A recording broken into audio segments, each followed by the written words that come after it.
welcome to the Autodromo Internacional do Algarve. Welcome to Portimao, where the GT, GT4 and Prototype Winter Series will be racing this weekend. It's a nice and sunny Saturday afternoon, much to the delight of the teams in this paddock. Myself, Adam Weller, joined by Lucas Gajewski for this broadcast. We understand Chris McCarthy will be doing podium celebrations as well. So we've got a nice full media team with us to talk you through all the action that is coming this afternoon and indeed on Sunday. But it is a positive vibe in the paddock this morning, it must be said. We've been in Portimao here at this 4.665 kilometre circuit for most of the week. However, the rain has also been with us every step of the way. However, we've woke up today to intermittent sunshine, but at the very least dry tarmac. This circuit, almost 16 years old now, opened at the tail end of 2008, of course, a former host of the Portuguese Grand Prix down on the very south of Portugal, a little stone's throw away from Faro and indeed Portimao, the circuit from which, the city from which it takes its identity. Weather looking good both today and tomorrow, so we can expect a solid run, at least in terms of the conditions here at this circuit. As you can see, cars are on circuit. A much delayed qualifying session just coming to its end now around this circuit, but it will not be long at all before we go to racing conditions. Grid procedure in the next few minutes or so for the first race of the weekend, and that is of course the GT4 Winter Series, the GT Winter Series cars out there around this circuit at the moment. And what an illustration this shot is of the sheer elevation change here. Just coming out of turn 8, you see the crest of the hill in the distance. That's coming out of turn 8 into turn 9. The camera itself located at turn 13. The run from 5 to 6 on the far left of your screen. This circuit described as a roller coaster, described as up and down by our drivers. There's a good video about that on the Winter Series YouTube channel to tune into after today's broadcast. It is a favourite circuit of our drivers in this paddock. It is a circuit that is favoured for testing, favoured for race car preparation and indeed driver preparation, and of course as a top-class international racing facility. A joy to be back here at Portimao, a circuit that's consistently featured on the Winter Series calendar ever since the formation of the GT Winter Series at the end of 2019. Why wouldn't you want to be here? We are in mid-January at the moment and the conditions are gorgeous and perfect for racing. The GT Winter Series grid has grown quite significantly for this weekend. A grid that was formed of 16 cars a week ago is now scheduled to have 25 taking the start. That is hugely exciting. A little bit of a personnel change in a few of the teams in the GT4s and prototypes. Still very strong grids there, though. It is going to be a brilliant day of racing action. The GT4s, as we said, will be up first, and in the GT4 category it is going to be a story of who can beat Schnitzelbaum, Joel Mesh and JMO Hartling, the championship leaders within the pro class of the GT4 Winter Series. 4 classes in that category: Pro-Am and the Cayman Trophy class. So 4 classes, 3 of them based on driver rating, 1 of them for the Cayman Trophy cars that aren't quite GT4 spec, but run on the Nürburgring in the NLS series and other similar competitions. So as you can see, we have wonderful views of this circuit around our various cameras. And we do have 1 car off there. That looks like the GT3 Poland Lamborghini that's come unstuck somewhere towards the end of that qualifying session. Adrian Lewandowski potentially that is having a moment out there on circuit, but that shouldn't take too long to rectify. The Algarve team running their Mercedes around the circuit in order to check that all systems are go ahead of sending the GT4 Winter Series out for their grid procedure. Once the cars are on the grid, we're going to have Lucas Gajewski talking us through the paddock, and Lucas is absolutely invaluable as an asset to the broadcast because he knows this paddock extremely well and knows exactly who to talk to get a good story. And then, of course, we've got Master of Ceremonies, as he was in Estoril, Chris McCarthy, also in the paddock, and you'll be seeing him during this broadcast too.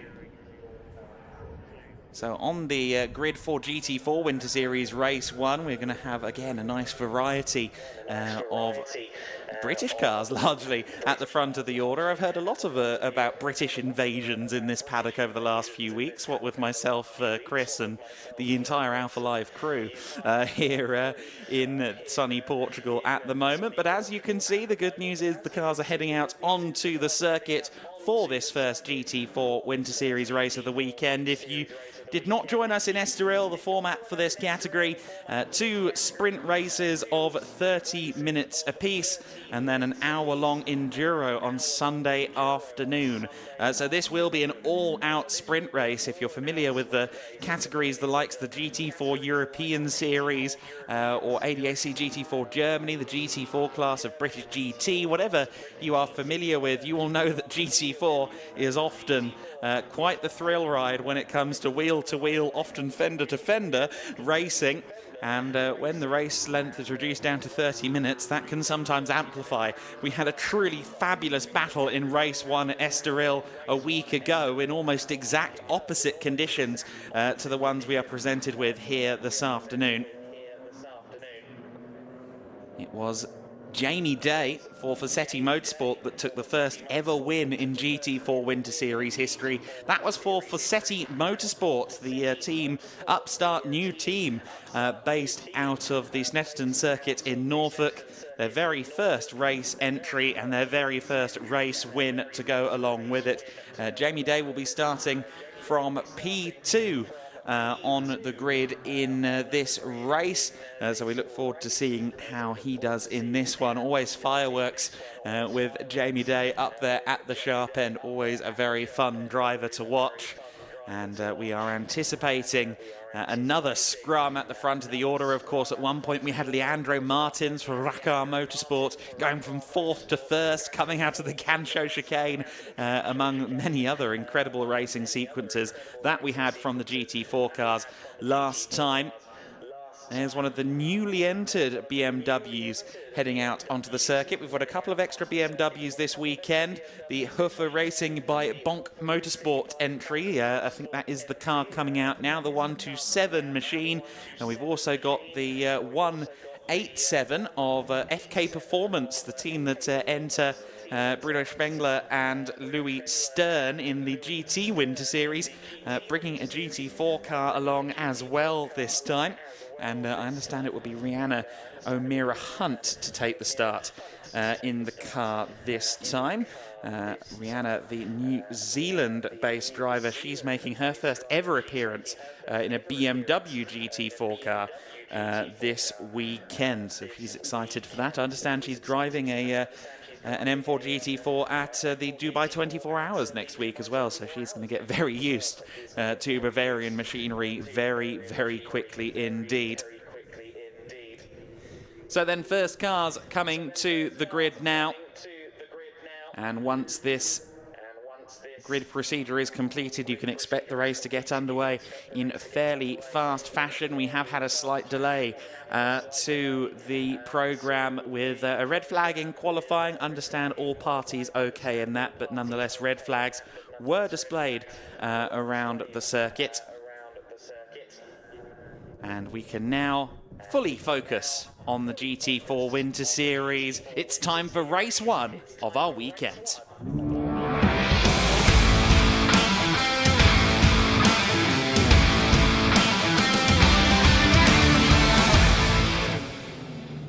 So welcome everybody from the pit wall just as well for the first race of the weekend here in Portimao. Now this is an umbrella and it used to be a very, very important piece of kit last weekend in Estoril, and let's be perfectly honest, it's been rather useful during the week of testing here in Portimao as well. However, I'm very delighted to report it's gone. The outlook is fantastic, not only in terms of the weather, but look at this, the first grid of the weekend forming up for the newly acquired GT4 Winter Series. It's been on the circuit just a week ago in Estoril for the first time. Now it's race number 4 of the season, and it's gonna be a first pole position for McLaren, car number 78, the very distinctive looking Artura GT4 Elite Motorsport entering the car, and Tom Leben put that onto pole position. Let me just quickly try to open the door. Yeah, being helped by the mechanic there. That's very useful because of course the door is very sophisticated. Tom, it's the first McLaren pole position in GT4 Winter Series. Are you enjoying your time so far in Portimao? Yeah, it's good. I've never been here before. My first time in the dry round here was this morning. So I'm still learning really, but overall it's going pretty well. Where does the big challenge on this circuit come from? To be honest, sort of everywhere. It's quite difficult. There's lots of corners, there's a lot going on, but you sort of just got to do my best and see how we go. All the best for the race then, Tom. Thank you very much. Thank you, guys.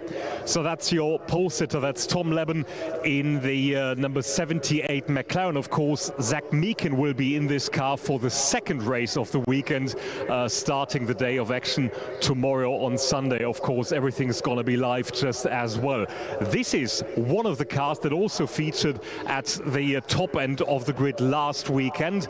The Fossetti Motorsport Aston Martin Mikey Porter behind the wheel of that car, still being in a bit of a briefing just before the start of the race. So let's see if we can still grab a word with Mikey. Yes, I think we are good to go. Just a quick word there from Mikey. It's the first row of the grid for you, but you've got a very, very fast McLaren alongside you. What's your outlook for the race? So what was that he was speaking on the radio? What are your expectations for the race this afternoon? Hopefully, obviously it's always best to try and pick up a win, but honestly I'm just trying to do my best, see what I can come up with really. Best of luck. Thank you very much. And I believe we've got Jamie here somewhere as well, or is he already gone? He's gone already because we are only a couple of minutes away from starting the race. Now remember, in GT4 Winter Series we have various classes. There is the Pro class for professional driver lineups, and the first 4 cars on the grid, the McLaren, the Aston Martin, and these 2 cars just as well, they are entered in Pro class, whereas in the row behind we have the first car that's entered in either Pro-Am or Am, or of course further down the grid we have the Cayman Trophy cars just as well. So as always in multi-class racing, very, very exciting grid. And here we've got Max Huber, the young Swiss racer, in the third row of the grid, racing for the NM Racing team. Max, your expectation for the race this afternoon? Well, I'm the first in AM and with the Pro-Ams behind, so I'm just stick with the guys in front and let's see if we can catch 1 or 2. Thank you very much, Max. All the best for the race. Now, as some of the drivers have been pointing out, it's very, very difficult in terms of conditions because there has been quite a lot of running on Thursday and on Friday, but until last afternoon, weather conditions have been rather poor here at the Autodromo di Algarve in Portimao, so drivers are still not too experienced when it comes to racing on this circuit under dry conditions. So it's certainly going to be very, very interesting. Engines already being fired up just ahead of the start of the first race of the weekend. GT4 Winter Series Race 1 live from Portimao coming up next for you.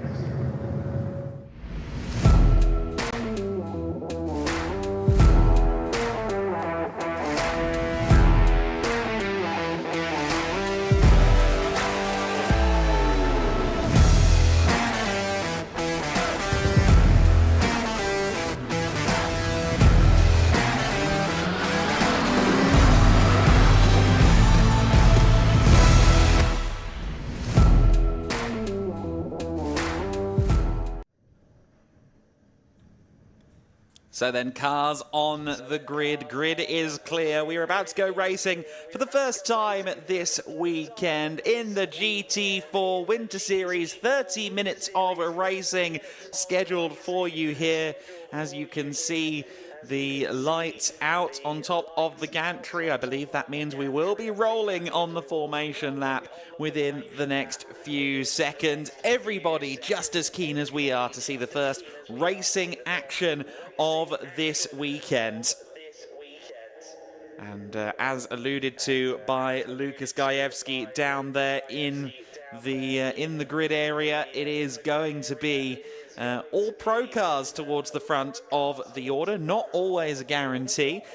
We have some very quick drivers in Pro-Am, and in fact quite a few quick ones in the Am class as well. But as they go rolling on the formation lap, it will be the pro cars that lead us away, at least in the early going. But we'll see how things work out as this race evolves. So cars roll then through the first corner of this 4.6 kilometer circuit. And of course, if you were joining in with us last week, you'll know that there were 2 formation laps. Of course, given that the conditions this week are dry, we are only anticipating 1 formation lap this time around. It is going to be Elite Motorsports' Tom Leben starting from the pole position in that number 78 McLaren Artura. Tom Leben, the 2020 Jänner Junior champion, has since gone up the single-seater ladder as far as the Formula Regional European Championship by Alpine, and now looks to be moving over towards the sports car side of life with Elite Motorsport, the team that he won the Jänner Junior Championship with, the team that he won the GB3 Championship with. The rest of the order then, Tom Leben for Elite Motorsport on pole. On the front row of the grid alongside him, Faceti Motorsports, Mikey Porter, the number 19 car, set to start from second on the grid. Third place, Matthew Martins in the Racar Motorsport Aston Martin. And on the second row with him is Schnitzelam Racing's Joel Mesh, the number 11. Row 3, the first of the AM cars, NM Racing Team's Max Huber. He's joined by Charles Dawson, Pro-Am entry, CV Performance Group. Rezoon Racing's Andreas Höfler is starting from 7th place in the 77 Porsche. Alberto Di Martin of NM Racing Team is starting from 8th place. Row 5, the 187 car, FK Performance's Rihanna O'Meara Hunt, starting alongside Speedy Motorsports' Luis Liberal. That's an all BMW Row 5. Vimmerwerk Motorsports, number 24, Igor Kichin alongside Mikael Sander in the first of the Cayman Trophy cars, starting from 12th. 13th, Speedworks Automotive's Franz Linden, moving over from the Endless Summer Track Day events. He starts alongside Richard Wolff in the Rezoon BMW. Vili Kuna in the 110 SR Motorsport Cayman starts at the back of the grid alongside Hofer Racing by Bonk Motorsports. Martin Kroll off-pacing quali. We expect him to be back on the money in the race.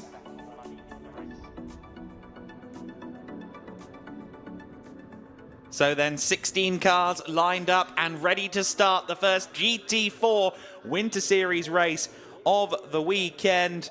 We very much look forward to bringing you this one. It's going to be thrills and spills if Estoril is anything to go by. We ride on board there from the second row with the Schnitzelam racing car of Joel Mesh.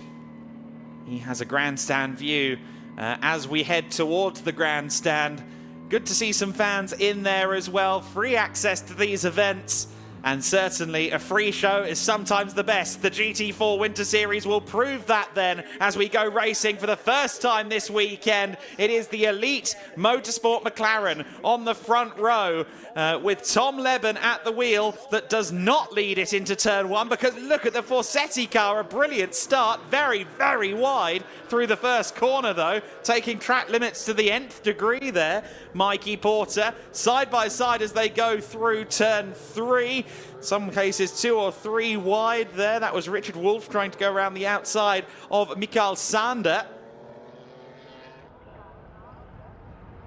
Over the crest they come, and Joel Mesh is now investigating his chances of getting past the Aston Martin. Into second place goes the number 11 car. Second place for the Schnitzelam number 11.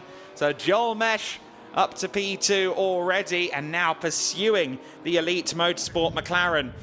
So Tom Leben leading the way. Good start from Leben from the inside. I thought Mikey Porter might have been able to lead after a lightning getaway. However, the getaway did not convert into a good run through the first turn. Very, very wide indeed. There you see some of the Cayman Trophy runners further back at the back of the field as everyone now drops down through turn 8 into turn 9. That is where you see those spectacular shots of the World Superbike or MotoGP machines going airborne in motorcycle racing. None of that in these cars. However, it is still quite the thrill ride to be in the driver's seat or indeed the passenger's seat, and sadly I haven't got the chance to tell you that from experience yet. But the battle for the lead, Tom Leben joined once again by 3 other cars. It was a 4-car scrum this time a week ago in Estoril that really did kick GT4 Winter Series off at an all-time high, and we're getting it again here. Look at that run from Joel Mesh. Mesh looking for any way he can to get to the inside line, but Leben carries him off. It's Mesh then on the outside as they're side by side into the first corner. Joel Mesh surely can't hold it around the outside, or can he? Well, he's run it very wide. Leben with the inside line covers it off and is still our race leader. Mikey Porter says, I want a piece of this if you don't mind. Tried to get to the inside there but couldn't make that work. Joel Mesh then running in the second place position, or is he? Because it is the 2 Aston Martins, as with a week ago, that are proving to be the most exciting cars to watch in this early going. We've got a great shot here with Mikey Porter. Porter for Fassetti Motorsport running in the 3rd place, keeping an eye on the back of the green and black Mercedes for any chance to get through if he possibly can. Look at how it looks like he's just taking off in a rocket ship into the sky, and then we finally drop down. Remember that we're on a racetrack as he continues to pursue the top 2 in this race. Looks like Joel Mesh may be lining up an opportunity as they run through the first of the end of the 2nd sector now. Through turn 12 they go, into turn 13, and look at this. Around the outside goes Joel Mesh, but not quite able to find a way there. Mesh, though, very, very aggressive. Keep an eye on what he does through the final corner. I think the 11... Oh, no, he's not even waiting for the final corner. He goes around the outside at turn 14. Too wide through the last turn is surely going to compromise both of them. That could be an opportunity then for Mikey Porter. Mesh going to the very outside extremities of the runoff area, and sure enough, Porter has better momentum than either of them. Can he maybe try and sneak through? I don't think he's quite going to find the gap that he needs. Tom Leben covering off the space, but Joel Mesh gets into the lead there, carried the speed around the outside of the final corner, did run off the circuit, but now he leads the race. Hugely impressive stuff that we're getting this close wheel-to-wheel racing without any contact. Matthew Martin studying the rear of Mikey Porter's similar Fassetti Motorsport Aston Martin. Both teams awaiting their Evo spec car. Of course, Aston Martin working hard here to get their cars up to highest levels of GT4 racing once again, although the Vantage GT4 as a package is hugely competitive and has been from day one. I think the winningest car in recent years, at least in ADAC GT4, and has been similarly successful in all corners of the globe. Dipping down now then through turn 9. The approach to turn 9, just such a spectacular part of the racing circuit.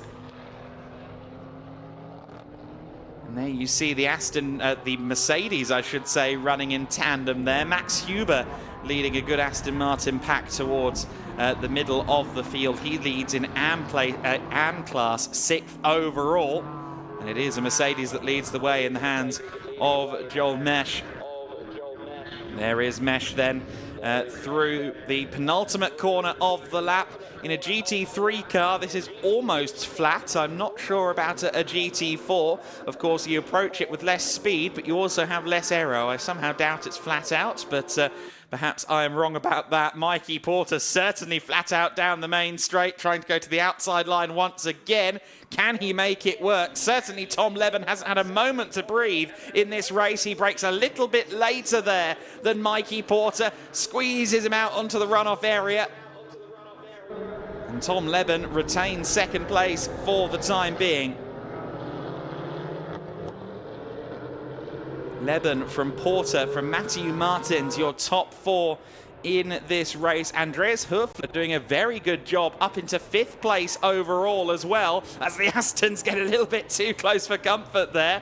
Around the outside goes Matthew Martins. Has he done enough? It's still side by side as they run through turn number 6. Up to turn 7 they go then.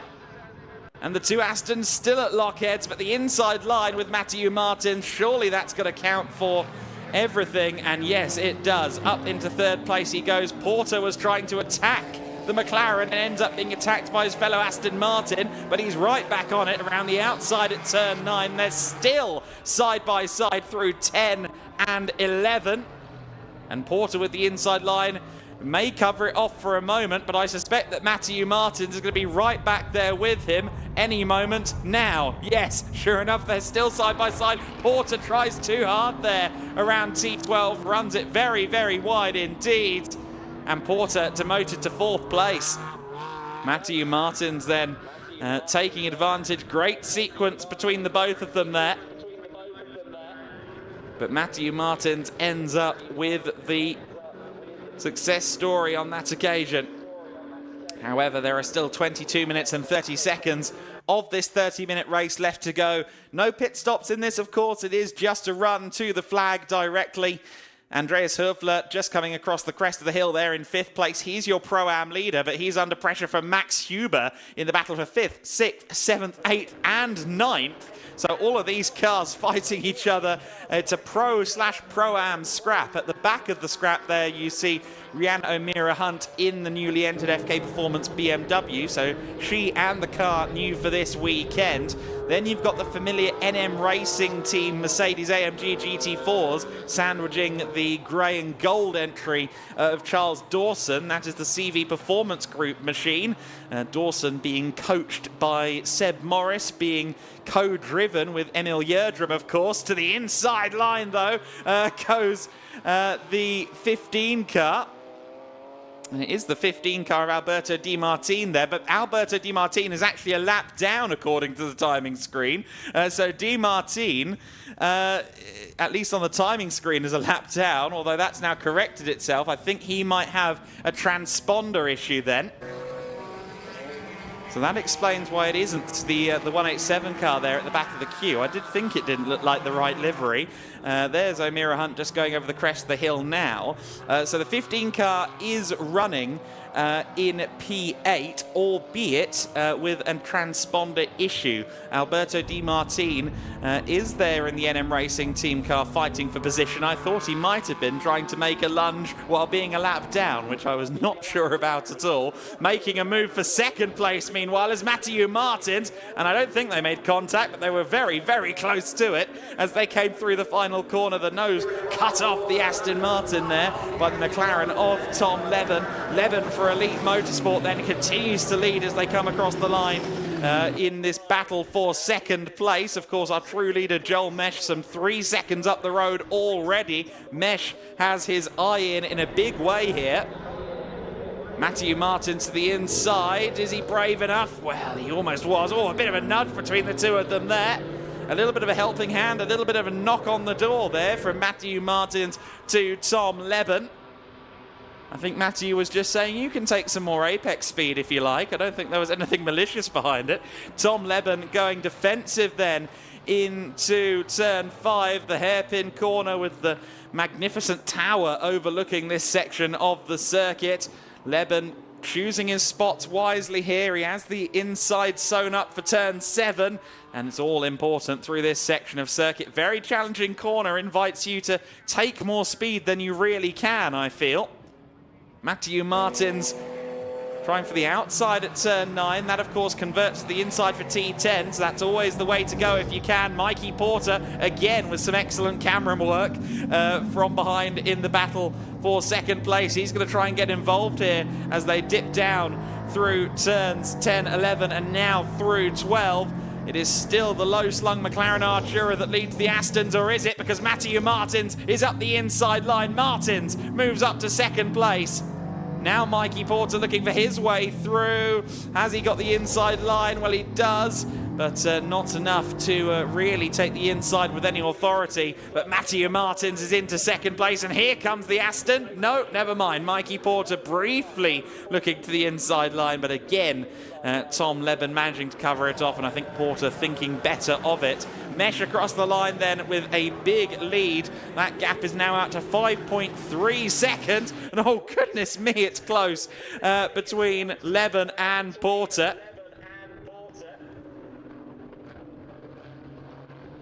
So here they go through turn 3 now. And Mikey Porter looking to the inside, the outside. If he could burrow underneath the McLaren, I'm sure he would. He's trying very hard to reclaim this podium. Of course, started from the front row of the grid, so we'll be very keen to at least get back to his starting position. But Leben making it hard for him. Of course, Leben and Porter was the front row of the grid, but Mesh and Martins from the second row of the grid have both excelled under race conditions. Joel Mesh, frankly, living in a different postcode from these guys at the moment. You hear the curbs there rattling away underneath the Aston.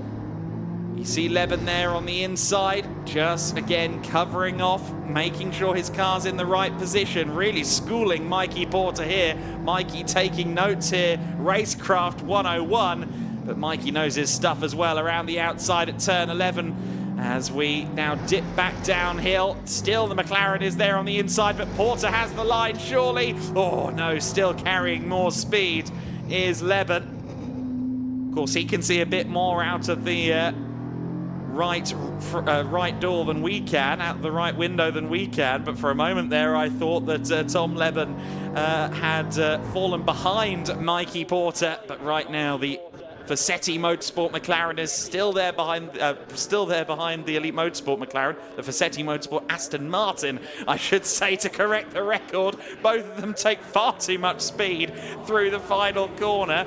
Mikey Porter carrying a lot of speed in the process. Start procedure under investigation as well. That's come up on screen for the Elite Motorsport McLaren. So the Elite Motorsport McLaren under investigation for start procedure.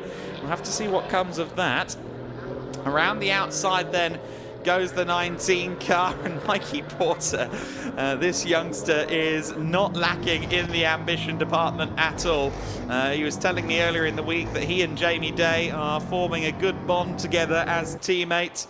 They seem to get along nicely, and they certainly perform well together in this car. Fourth place in last year's Ginetta Juniors, Mikey Porter. His first GT4 race is coming at Estoril last weekend, but you'd think he's been driving this thing for longer than that, because he is confident around the outside of Leben, a driver who has more than proven himself in junior single-seater categories.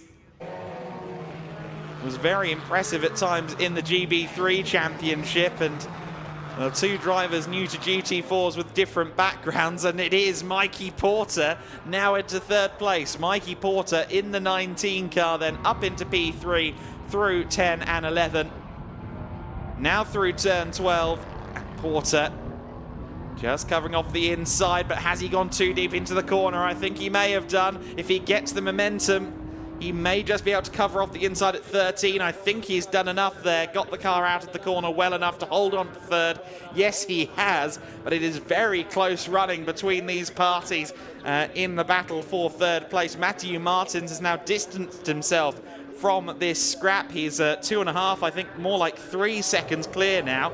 Porter still taking liberties out of the final turn, but it seems to be paying off for him at the moment. We've crossed over the half race distance marker, 14 minutes and 45 seconds then of this race left to run.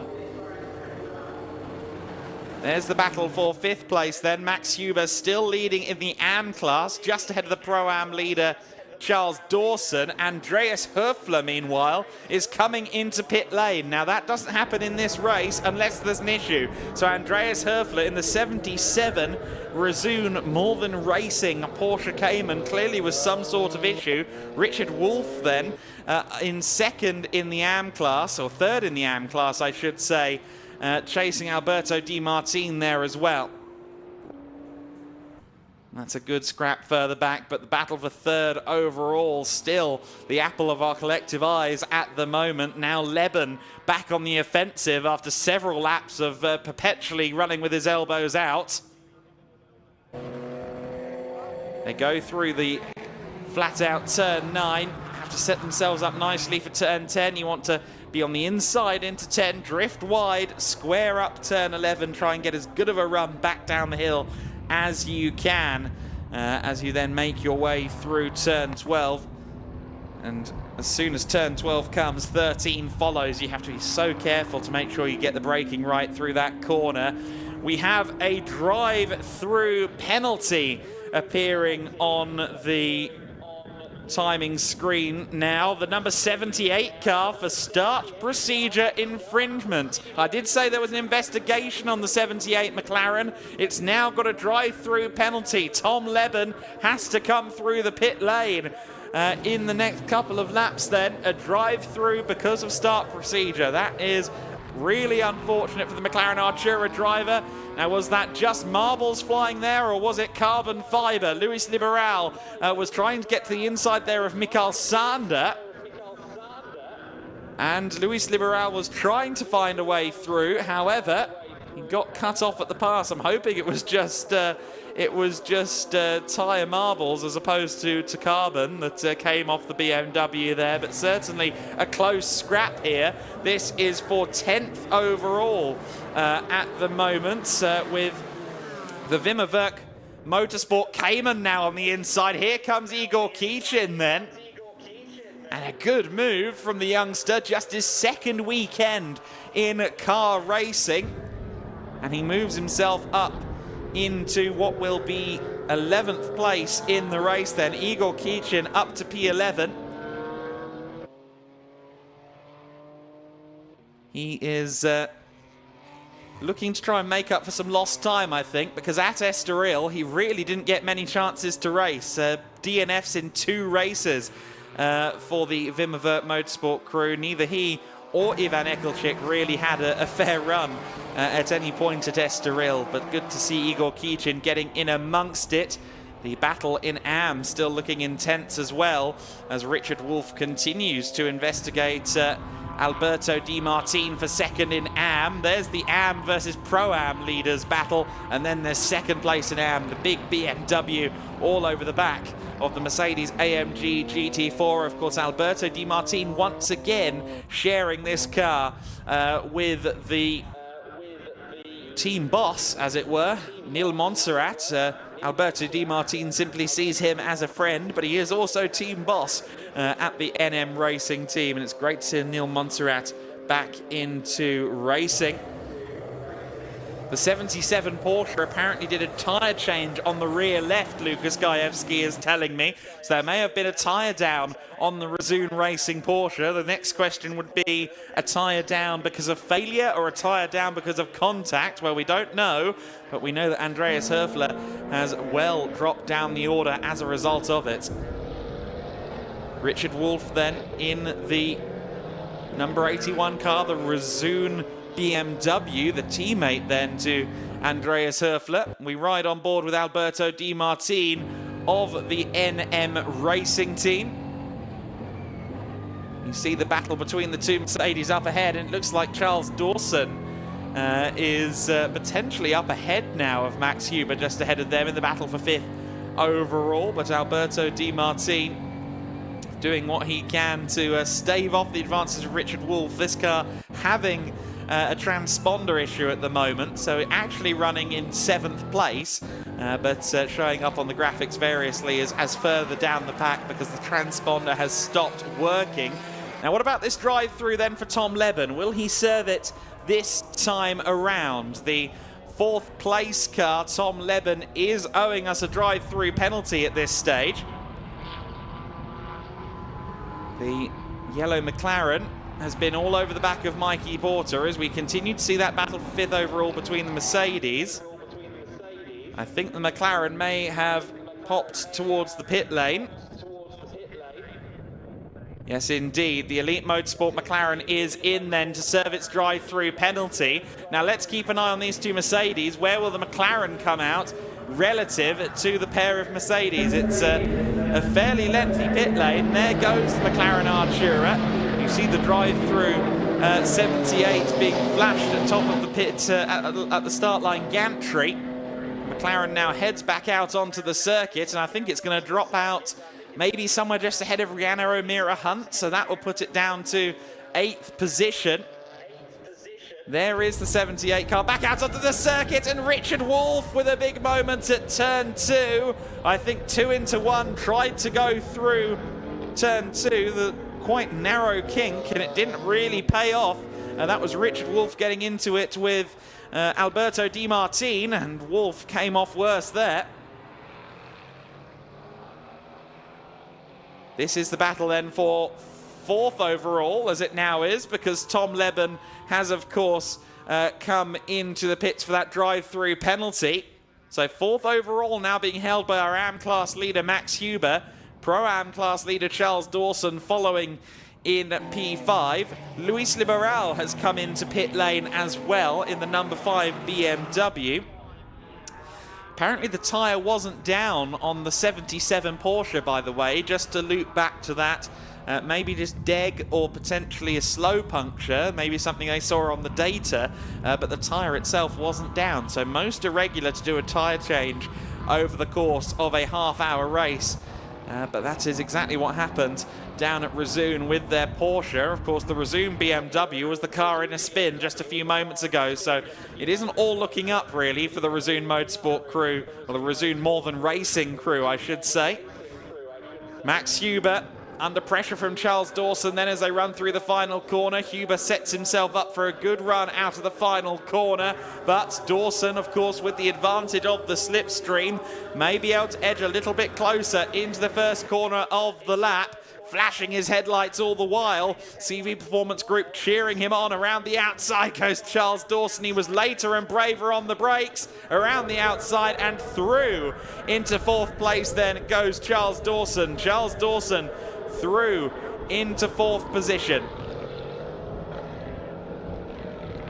The Pro-Am leader passing the Am class leader for the overall 4th place spot. Tom Leben has gotten past Richard Wolff for 6th overall, so Leben starting to make his way back up through the order. Igor Kichin getting past Mikael Sander, so Igor Kichin moving up a position. Mikael Sander, a former champion in the GT Winter Series before the GT4 cars and the Caymans were given their own grid ahead of this year. Sander likes to go racing, loves to get involved in a scrap, and he's got the youngster in the Wimmer Werk car to contend with here in this battle for 9th overall. The 24 from the Wimmer Werk team that have done just about everything over the years. Only registered 1 finish in Estoril. That was a 10th place finish as well. So suboptimal weekend in all regards, unfortunately, for Wimmer Werk in round 1 of the season. SR Motorsport running this Cayman here, the white car, not immune to drama either. They had a smattering of issues to contend with across the weekend too. We are 5 minutes and 25 seconds away from the clock hitting 0 in this race. And a great scrap on for 9th place. A mighty lead belonging to Joel Mesh, who is just cruising home at the front of the order. Mikael Sander, it should be said, not running a GT4 Cayman here. This car is a Cayman Trophy spec machine. It's an NLS single make class. 3.8 litre engine as opposed to the 4 litre in the Cayman GT4 RS car. Also running slightly more standard suspension, the car a little closer to showroom condition in general. So very impressive that Sander is still on the back then of Igor Kichin. Kichin keeping an eye on the mirrors there, looking to go defensive up against Sander, who should have a little bit less grunt. So that engine revving a little lower as well in the Cayman Trophy spec car. Looks to the inside at turn 1, and Kichin continues to stave off Mikael Sander in the battle for 9th place. Franz Linden is running nicely in 11th overall as well. He's second among the Cayman Trophy runners. He graduated, as it were, from the endless summer track days that are run by the Giedlich Racing organisation, moving up along with the Speedworks team into the world of racing here in the GT4 Winter Series, and seems to be doing very well indeed, receiving tuition and coaching from Arne Hofmeister as he goes on the first steps of his racing journey. So, incident under investigation between Luis Liberal and the number 111 car. That must have been a few laps ago then, when Mikael Sander and Luis Liberal were together on circuit. Incidentally, Luis Liberal with a loss of brake pressure. That's why that car is into the pit lane.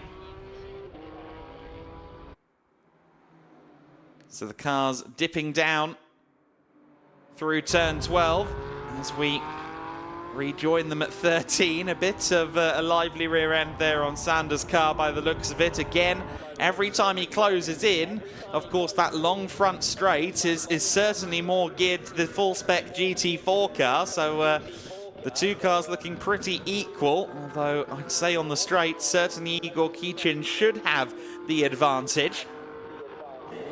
He continues to watch the bright orange boot lid of Igor Kichin, and it doesn't seem to be any way through at this stage. Meanwhile, going a lot quicker, well, not a lot, but a few tenths a lap quicker than the race leader is Matthew Martins in second place. The gap not really going down sufficiently for there to be any chance of a close-up, but Matthew Martins really showing good pace at this juncture of the race. However, the fastest lap of all does belong to Joel Mesh in the Schnitzelam Racing Mercedes-AMG GT4, so I just think that maybe Mesh is playing it cool, playing it calm at the front of the order, just keeping himself running and not worrying too much about anything else.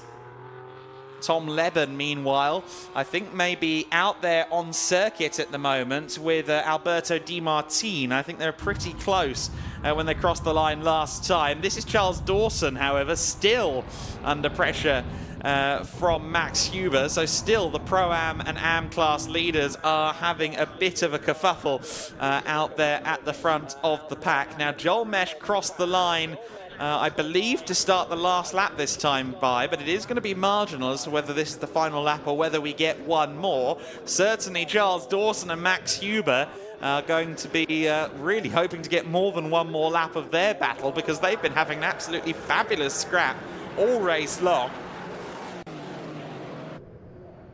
Huber may be running out of opportunities here to go up against the CV Performance Group car. I think this could well be the final lap of the race. We'll have to wait and see quite where Joel Mesh is on the circuit. You'll see him now just dipping down through turn 8 and now on to turn 9. Now, 55 seconds left on the clock. I think maybe we're good for one more lap, but it's going to be incredibly close, actually.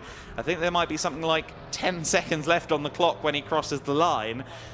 So I think maybe one to go after this one, but we'll stay with the leader because, well, let's be facing it. Commentary maths is never the best, but I do think we are due at least one more lap of racing here. Matthew Martins has shrunk the gap down to 4.5 seconds as he continues to pursue the number 11 car, but I think Matthew Martins just showing what he can do. I don't think he believes he can close in on Mesh, who is doing such a good job in the Schnitzelau Mercedes. Now, this circuit very much featuring several very fast right-hand bends, and that can mean tyre deg as well. I bet some of these tyres are looking a little bit worse for wear on the front left, I should say, at the end of this race. They certainly get put through a lot around that final corner and a few other bends of this circuit. It's a high deg circuit, but nothing that the Pirelli tyres haven't seen and handled before. And that gap is down significantly, actually. A 2.4 second gap it is now. The last lap across the line for Matthew Martins was the fastest of the race, while this car, the Mercedes-AMG GT4 of Joel Mesh, was well off the pace. Now, is there an issue for Joel Mesh, or is Matthew Martins just now getting his eye in?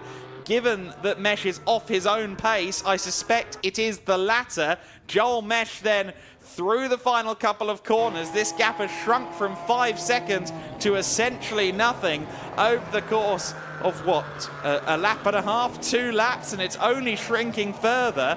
I think maybe my chatter about tyre deg may be a little bit more on topic than I anticipated. Matthew Martins is closing. Now the telltale sign will be how Joel Mesh handles the final 3 corners of the lap. Each of them fairly hard on the tyres.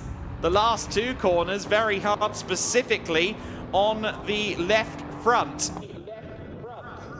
I think that Joel Mesh has just about done enough, but there's no questioning that that gap has come down massively towards the end of the race. Matthew Martins, though, the young Frenchman for Racar Motorsport, not quite going to be able to capitalise on this occasion. Joel Mesh with the clock hitting 0. The checkered flag waits for him. He crosses the line to win it at the Autodromo Internacional Algarve. It is a win for Joel Mesh. Matthew Martins taking second. Mikey Porter will cross the line to take 3rd place. He does so now, 11.8 seconds off the lead. 4th place then will go to Charles Dawson, the number 85 CV Performance car, or will it? Because Max Huber has been there or thereabouts all race long. Dawson and Huber should be still pretty close together, but I think Dawson should have done enough.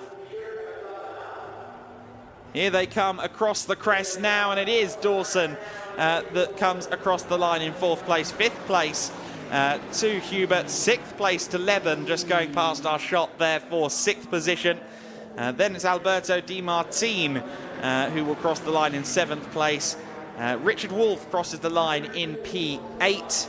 9th place will go to Rihanna O'Meara Hunt in her first race here at the Autodromo Internacional Algarve. Running out the top 10 should be Mikael Sander, although we know that Igor Kichin has been fighting with him. Let's see what order they're in as they come across the line. Past they go, and it is Sander just about that beats Igor Kichin across. Franz Linden taking P12. Vilikuna will take 13th behind him. There's Linden across the line. Good to see him take the flag then in what I believe is his very first motor race. A good result for Franz Linden to take 2nd ahead of Vilikuna in the Cayman Trophy class. So 2nd in Cayman Trophy for Franz Linden.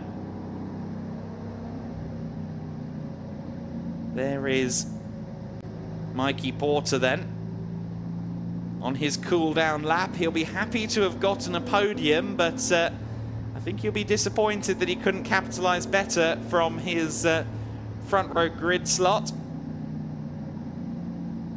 Jamie Day has pole position for race 2 tomorrow, I believe, and I think that Facchetti Motorsport, with the combined times into race 3, will also be on pole for that one as well. So Facchetti Motorsport have a few more rolls of the dice over the course of the next 24 hours at taking another race victory. But it is Joel Mesh once again for Schnitzelhelm Racing, who is victorious here at Portimao, the Autodromo Internacional do Algarve, and Mercedes-AMG GT4 is on top once again. Schnitzelam Racing then with a win ahead of Matthew Martins in second place, 0.7 of a second at the end of that race. Clearly Joel Mesh was struggling with something towards the end there. Mikey Porter taking P3, and then our first Pro-Am car, Charles Dawson in fourth place. Fifth place for Max Huber in the number 10 Mercedes. That's the AM class winner. Tom Levin recovering to sixth place after his drive-through penalty. Alberto Di Martin taking seventh place ahead of Richard Wolff. Rihanna O'Meara Hunt in ninth place. Just pipping Igor Kichin to the line was Mikael Sander, the Cayman Trophy winner, taking 10th overall ahead of Kichin. Then Franz Linden in 12th. Willi Kuna in 13th place. Andreas Höfler taking 14th. Our last car across the line to take the checkered flag was Martin Kroll in the Hofer Racing by Bonk Motorsport machine. Luis Liberal with brake pressure issues, we understand. He withdrew to pit lane. A shame for the driver that took an AM class win last time out at the Circuito Estoril. So a GT4 Winter Series race is in the book then, and it's another win for Schnitzelam Racing's Joel Mesh. He will be delighted with that result. Last time he was interviewed down at a podium, he gave a plug to catering, and I understand that his team catering responded, unsurprisingly, with heaping extra portions of schnitzel for Joel Mesh. So Joel Mesh maybe trying to, I don't know, who can he talk to next? Maybe he could get a helmet done, maybe he could plug his helmet painter. Who knows what the young man will do, but he'll be delighted with his second race win of the season.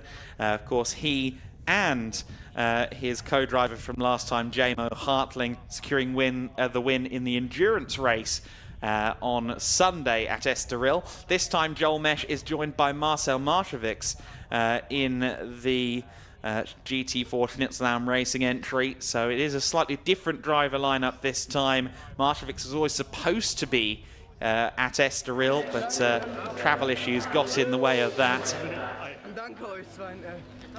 And Joel Mesh looks a little bit like he's been through it over the course of the last few minutes. I'm just wondering quite what's happened over the course of that, especially that last few minutes, because the car was clearly struggling towards the end. He receives his plaudits from his team then, and we will no doubt hear from him over the course of the next couple of minutes. The Schnitzelam Racing crew with race win number 2 of their GT4 Winter Series season then. Of course, also taking a win in the GT Winter Series through their SR Motorsport subdivision in the GT Winter Series race at Estoril as well. So they've continued their streak of taking home a P1 trophy every time in the GT Winter Series this year, and we haven't even gotten through race number 2 of the day yet. So already a win for Schnitzelam. They will be very happy with that young man, Joel Mesh, the reigning GT60 champion over in Germany, the GTC race category, and he'll be looking to add another title over the course of this season in the form of the GT4 Winter Series, but he's got a long way to go just yet. However, he seems very confident. He was talking to me in the early stages of this week about the clean sweep. He wanted that clean sweep. I just wonder how he's feeling about it now after one race win. I bet that's only going to boost the young man's confidence. He was talking himself up for 3 from 3 this weekend. Well, he's got the first element of that already sewn up. Matthew Martins, once he got to second place, there was really no doubt that he was going to stay there. But Joel Mesh, I understand, is down for the first post-race interview of the day with Lukas Gajewski. Thank you very much, Adam Weller, and of course, congratulations to you, Joel. That was very commanding. I hope still an exciting race for you there. Yeah, that was amazing. The first few laps fighting S4, and it was just exciting, interesting, was really, really fun. Now, over the course of the last few laps, we saw the gap coming down again. Was that on purpose? Yes, it was, but kind of not. It was just saving my victory, yeah, managing. And let's go back to the first few laps of the race. That was ever so exciting, wasn't it? Yeah, it was amazing. that overtaking move around the outside. It was just very fun, like I said before, and thank you to you guys. Was a good one. Enjoy the podium as well. Thank you very much. Thank you very much. Well, there you go. Mesh very happy with his drive then to the victory once again. And okay, he was savouring, as he said there, as he drove the car towards race victory. Interesting stuff then from the youngster. I thought he might have had something of a worn tyre towards the end of that race, but of course in GT4 races they typically don't change their tyres unless it's a proper enduro, so it would have been a surprise that the car was struggling quite so much with DEG after half an hour, and seemingly that was not the case. It was just Joel Mesh taking in the last couple of laps of racing.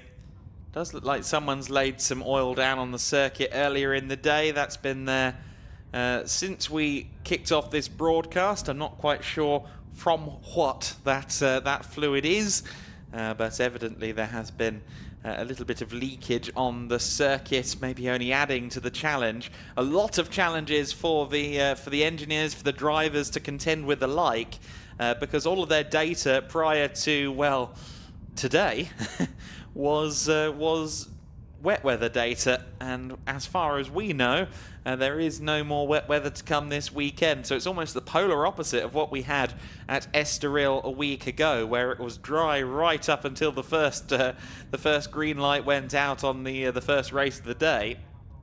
This time around, though, we are faced with nothing but dry conditions. It's going to make for a very interesting second weekend of the year. Will the dynamics shift at all on the various grids?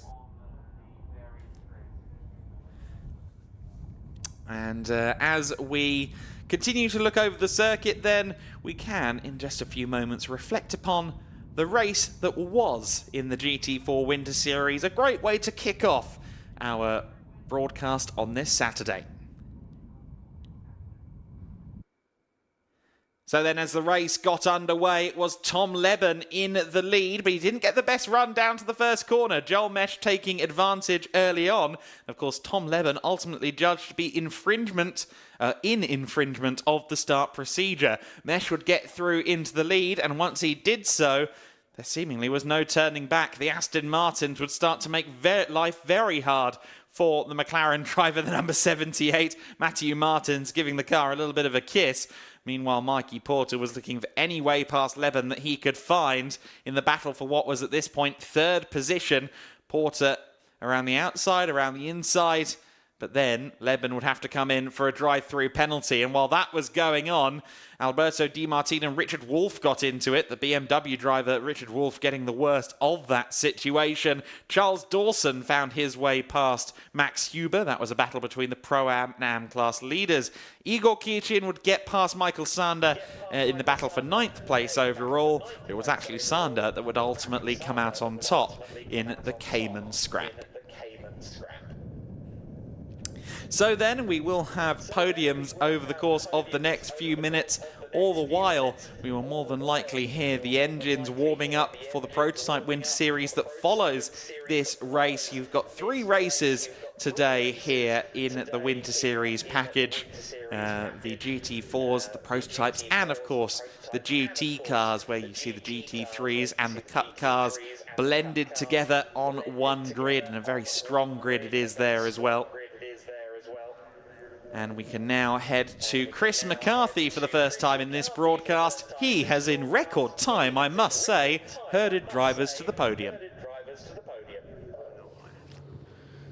Thank you very much, Adam. We're getting ready to go for the first podium. Thank you to all the crowd who are here. Thank you to those of you who are here in the pit lane as well. Hope you enjoyed the first GT4 Winter Series sprint race. Yet again, the guys putting on a brilliant show for us. They are all backstage getting ready to come out to celebrate. So give them plenty of support. All of them, the first thing they were chasing is some water. They've been working really, really hard out there. We're going to get them out class by class. class top 3 are going to be coming out to join us.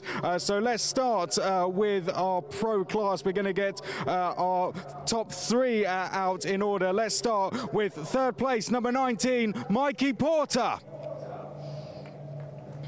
Let's give him a round of applause. Mikey Porter jumping up from the Jänner Juniors, adapting very quickly to the GT4 class.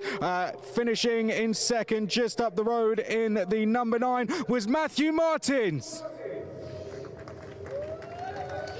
Well done, Matthew.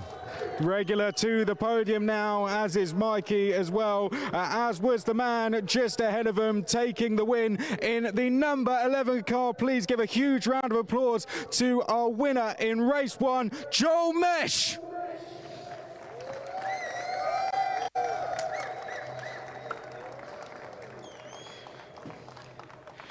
And the Gid League Racing guys will now come out to present the trophies to our top 3. Danny will come round to take some trophies. Please take your trophies down in pit lane as well. Thank you very much to the team for coming out. We'll get them all up on the top step as well. We heard from Joel Mesh down in pit lane. So please, one more time, give a round of applause to your top 3 in the first GT4 Winter Series sprint race. Thank you very much, guys. We're going to crack on with the podiums this time. I'm sure we'll be hearing from you plenty of times, both on the grid and on the podium a little bit later in the weekend. But now we're going to crack on with some more podiums. We're going to go to Pro-Am next, finishing in third place, the number 24, Igor Kitchen.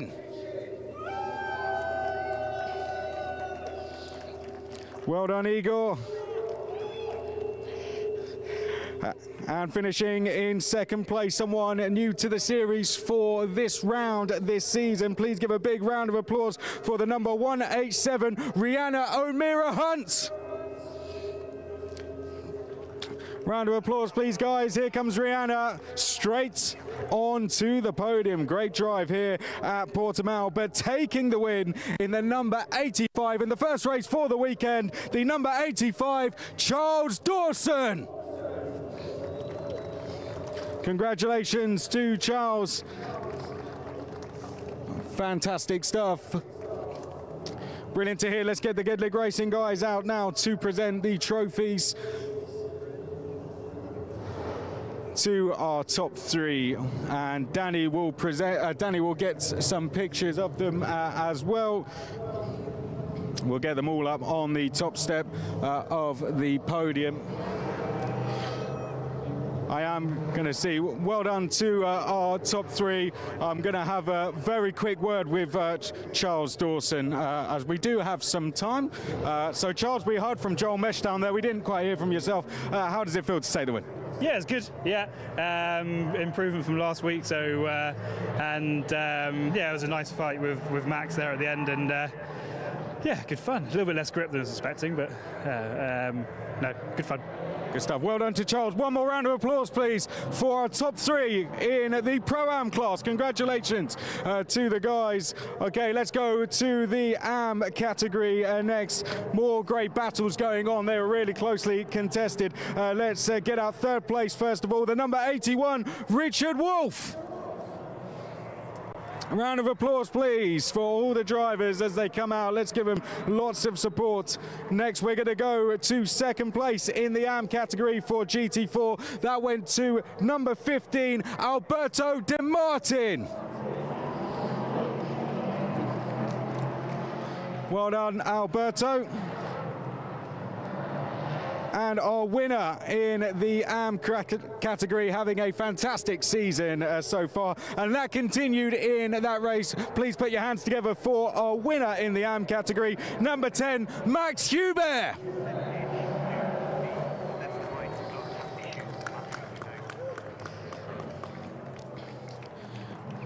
And the Gid League Racing guys will come out to present the trophies. Danny will take the pictures. We'll get all 3 on the top step of the podium. Congratulations, guys. Well done. I think due to the noise, we're going to crack straight on. Let's get the Cayman Trophy, guys, out next then. We're going to get third place out, first of all, number 110, Willie Kuna. Willie Kuna, come out onto the podium, please. The Cayman Trophy top 3. And are we gonna, is he here? Is Willie Kuna here? And we saw him running down pit lane at one stage. Yeah, third place. Yeah, let's go. And we can give him a round of applause. Thank you, thank you, thank you. Let's go. And someone who is putting a lot of work to get to this point, driving through the Gid League Racing categories. What a fantastic performance by the number 66. Please give huge support to second place, Franz Linden. Congratulations, big effort. We'll chat to you more throughout the weekend. But our winner this time in Cayman Trophy was number 111, Michael Sander.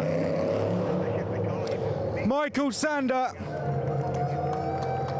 Let's go. Gid League Racing guys will come out to present the trophies. Danny will take our pictures, and then we are going to be going into the next race of the day, the Prototype Winter Series. We'll get our trophies presented. That is our first race of the weekend complete. That is the GT4 Winter Series. Many of those coming up. Well done to our top 3. Put your hands together one more time for the GT4 Winter Series drivers.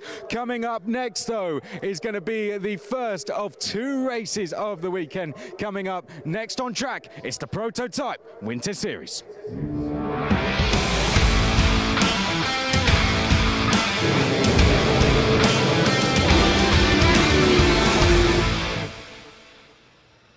And one of the big stories of the day would have been the car that's sadly missing from the grid. The first one for this weekend in Prototype Winter Series. Because this time and this weekend we should have been joined by Inter-Europol competition. Of course, the winning team in last year's 24 Hours of Le Mans in LMP2 class. This team very, very familiar with running LMP3 machinery in various prototype championships. One of them should have been Prototype Winter Series this weekend. Pedro Perino with a very, very strong performance earlier on today in qualifying. Sadly, about 6 minutes before the end of the session, while leading it, he had quite a big off down there heading into turn 1. The car in the Inter-Europol pit garage is still being repaired, so there is hope to see it on the circuit tomorrow for the second of the 2 races this week, and sadly it's going to be missing from today's grid in race number 1. But of course, a very, very nice addition to the grid. We've got the 66 Rinaldi car to our left, and there is another Rinaldi prototype over there on pole position. But first of all, let's take a look into the second row of the grid. Most of the cars in Prototype Winter Series being part of the LMP3 regulations. This, however, is the very, very welcome exception. The number 71 car, the ANS Motorsport Nova, driven by Kevin Rabin. A very, very exciting car, great looking, almost hypercar-esque, I think you could say, especially from the back. Very, very pretty looking car and very, very fast just as well. Now, alongside Kevin Rabin on the second row of the grid is the number 3 car, the old black machine of DKR Engineering. They feature a different driver lineup for this weekend.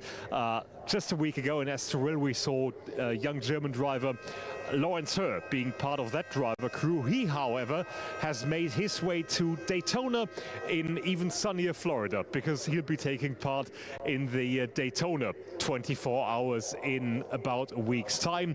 And this is your front row of the grid today, with Danny Soufi, one of the winners last weekend during the opening round at Estoril in the number 7 black and green Conrad Motorsport car. Second place on the grid, and next to him, pole setter here in Portimao is the number 33 Rinaldi racing machine, a team very familiar to various prototype championships just as well, and of course in GT3 machinery, which we are going to see later on in race number 1 for the GT Winter Series. So here we go. This is your front row of the grid. Remember, there has been a bit of a clash last weekend in Estoril in pouring rain just a week ago. Let's see how these two will navigate into the first corner down there here in Portimao, with Sandro Holzem in the Rinaldi car on pole position and Danny Sufi in second place on the grid. A very, very short ad break, and afterwards it's going to be Adam Weller in the commentary box for race number 1 in Prototype Winter Series this weekend.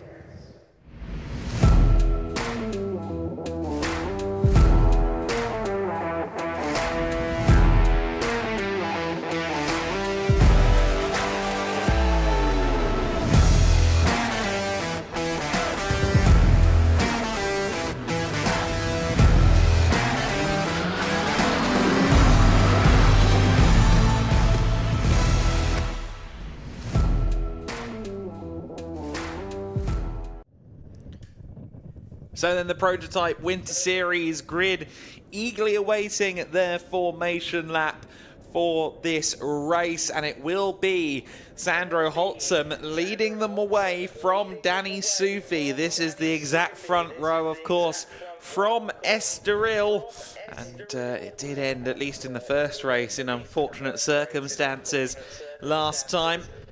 Once again, the lights are out on the gantry, and that means no minutes left until the cars roll. We will be rolling away on the formation lap in a matter of moments. Once we are rolling on the formation lap, we will talk you through the grid for this race. Just the 8 cars expected to take the start, unfortunately, with the loss of the Inter-Europol car, at least for today. Here is the starting grid now. Sandro Holzem then in the Rinaldi racing car, set to take the start. He is driving solo this weekend, as is Danny Sufi. Danny Sufi starting solo in the Conrad Motorsport number 7.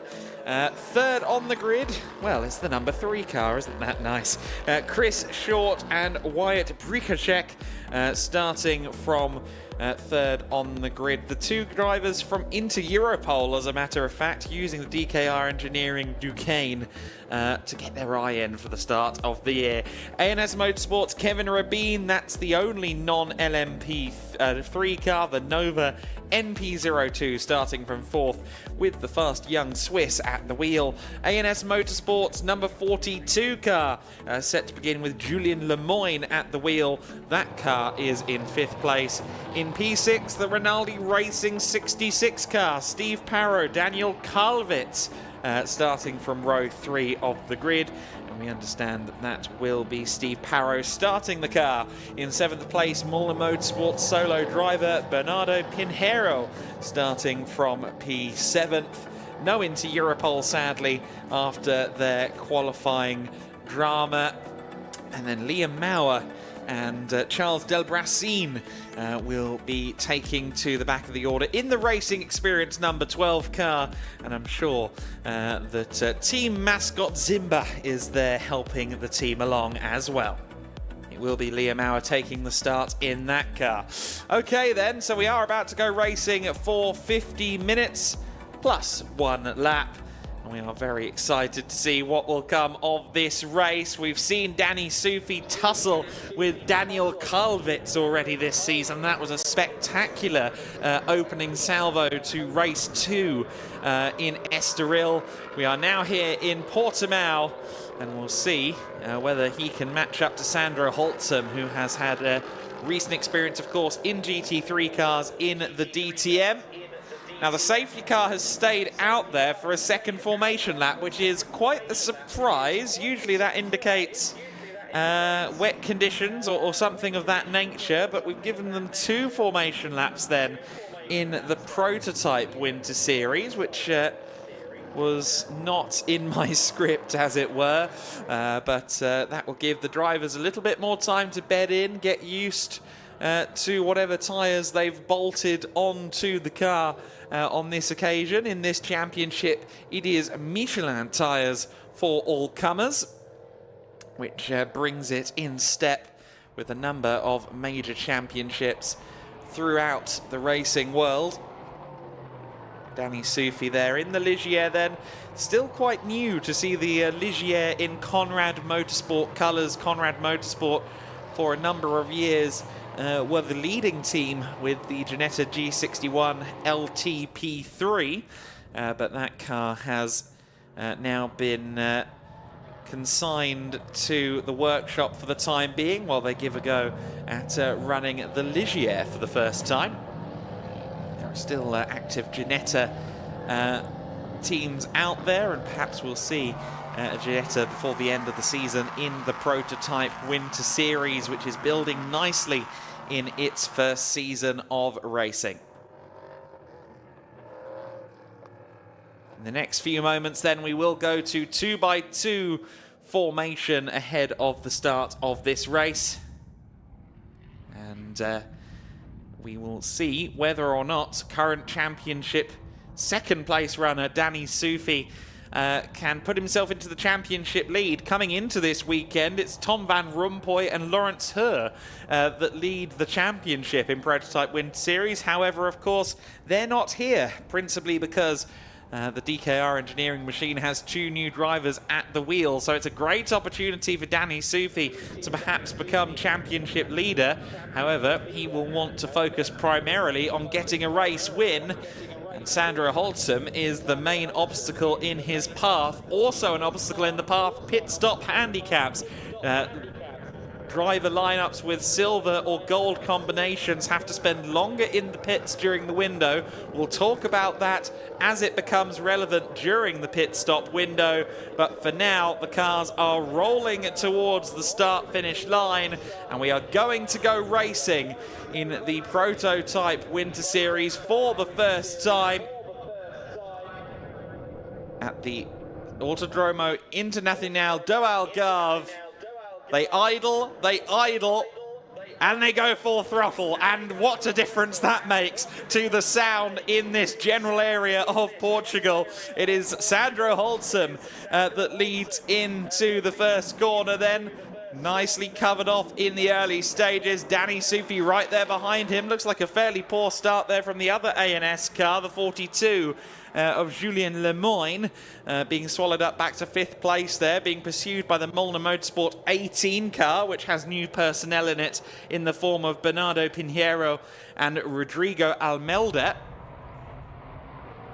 But Sandro Holtzum and Danny Soufi, in a replica of last weekend, albeit with far better weather conditions, are disappearing up the road at the front of the order in the early stages. The top 2 already clearing off as this race begins. The number 7 car running just behind the number 33. There's the ANS Motorsport Ligier, one of the favourite liveries, I think, in the paddock. I've heard that from a lot of personnel within the team, out of the team, and elsewhere in the media pens as well. The 42 ANS Motorsport car, 1 LMP3 and 1 Nova NP02 run by that team. There's a good battle for third on there as well. Chris Short set to be starting the number 3 DKR engineering car. He's under pressure from young Kevin Rabin, and to the inside there went the Molnar Motorsport car for 5th place. Didn't quite pay off for him. But the 2 hairs in this race then looking to be Sandro Holtzum and Danny Soufi. Danny Soufi will have a 151-second pit stop, as will Sandro Holtzum. So both of them from pit entry to pit exit have to take, well, effectively 2.5 minutes to go from pit entry to pit exit. Whereas For instance, Clement Moreno and Julien Lemoyne only have 89 seconds in that number 42 Ligier coming into shot just behind the Molnar Motorsport car. So a big discrepancy in pit handicaps here. Rather than having a Pro-Am and an Am class, the pit stop handicap system balancing the race with an alternative method, and it has created some very exciting racing already in the Prototype Winter Series. 47.25 left on the clock then on lap number 2 of the race. And now that the Molnar Motorsport car is up there into 5th place, I wonder if he can drag himself and Julien Lemoyne into the battle. Bernardo Pinheiro, new to the team for this weekend. A few young stars coming in to the Molnar Motorsport team as they continue their run of shootouts to determine their Prototype Cup Germany lineup for next year. This man, Pinheiro, raced in the Ligier JSP4 element of the Ligier European Series last year, so I believe this is his first time in the LMP3 cars under race conditions, and he seems to be taking to it well because he's disappeared up the road from Julien Lemoyne and is now chasing this number 71 car, the ANS Motorsport Nova Proto NP02. Holtzem and Sufi 5 seconds clear already in the battle for the lead, so they're both jetting away up the road saying see you later on, and they will see them later on with the pit handicaps as they are. The car in 3rd place, Chris Short sharing with Wyatt Brikacek, is set to be only in the pits for 120 seconds. So if Chris Short can simply stay within about 30 seconds before handing over to Wyatt, then they could well be race leaders at the conclusion of the pit window.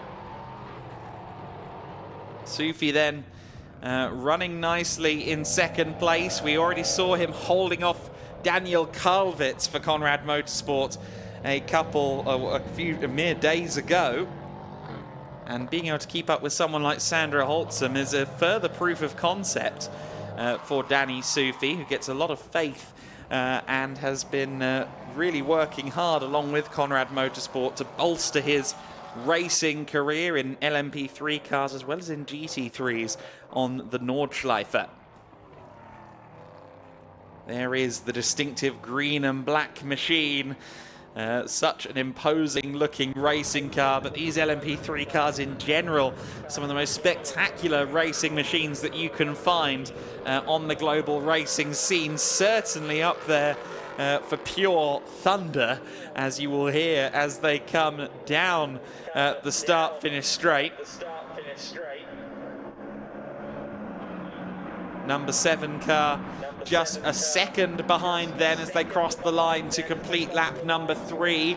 8 seconds further back is the Nova Proto, which is up to 3rd place. Chris Short has gone missing on the timing screen. He crosses the line now in 6th place. Chris Short in the DKR Engineering, the orange nose-tipped black Duquesne, has dropped down to 6th from 3rd. Now what happened to Chris Short?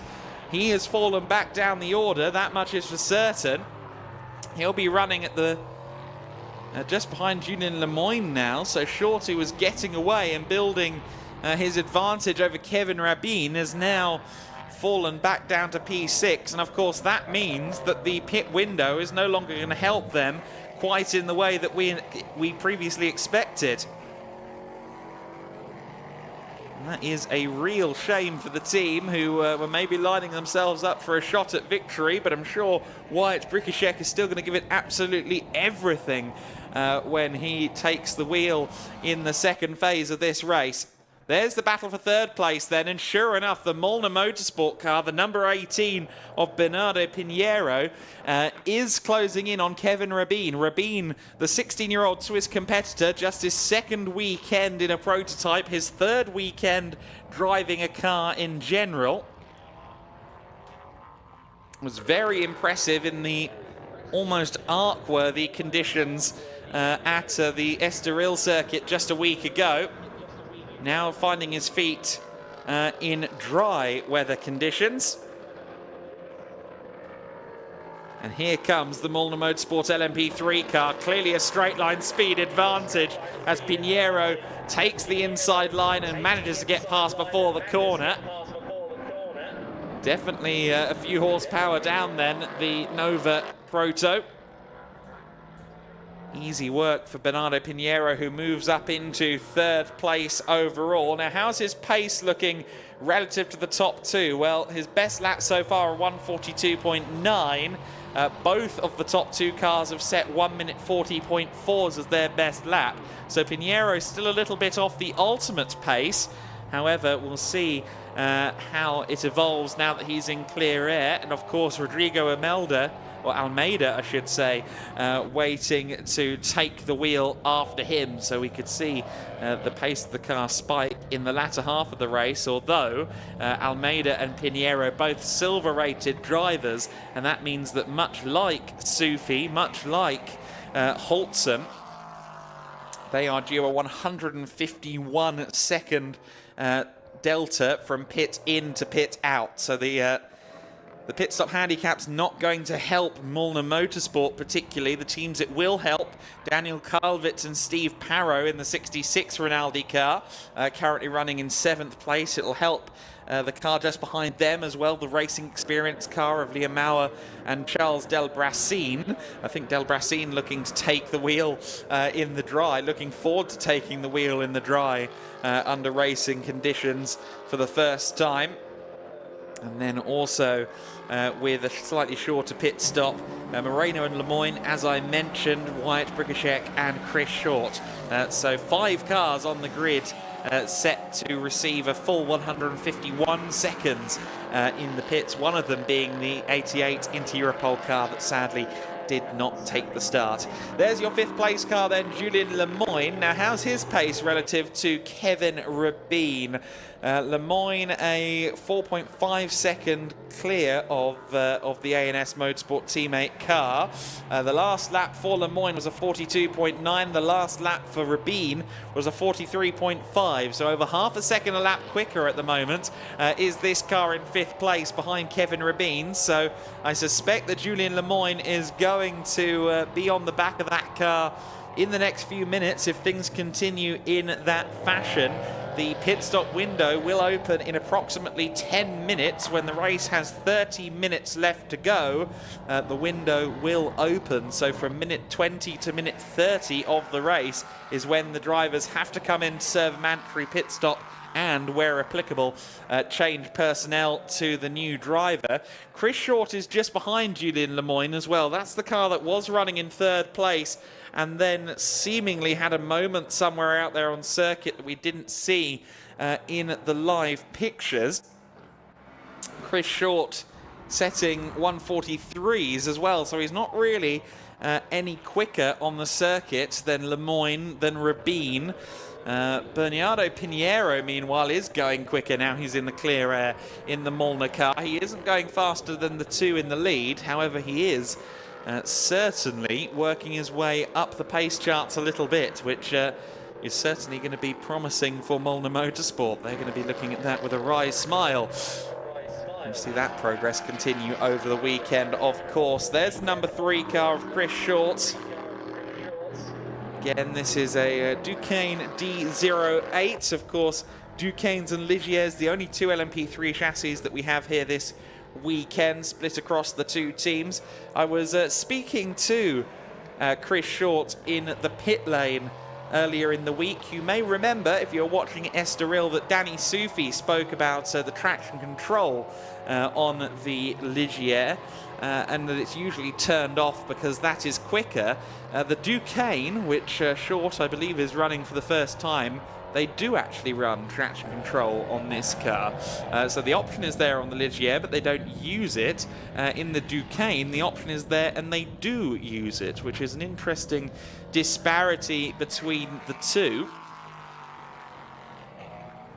Perhaps the Duqueine a little bit less sure on its feet in low speed areas of the circuit, but Chris Short trying to get his feet back underneath him after what must have been an unforced error somewhere out there on the circuit. The car looks relatively undamaged.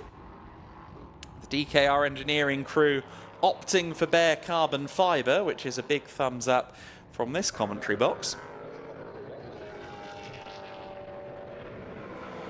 And the number 3 car now heading out onto the main straight through the final corner. Spectacular turn 15.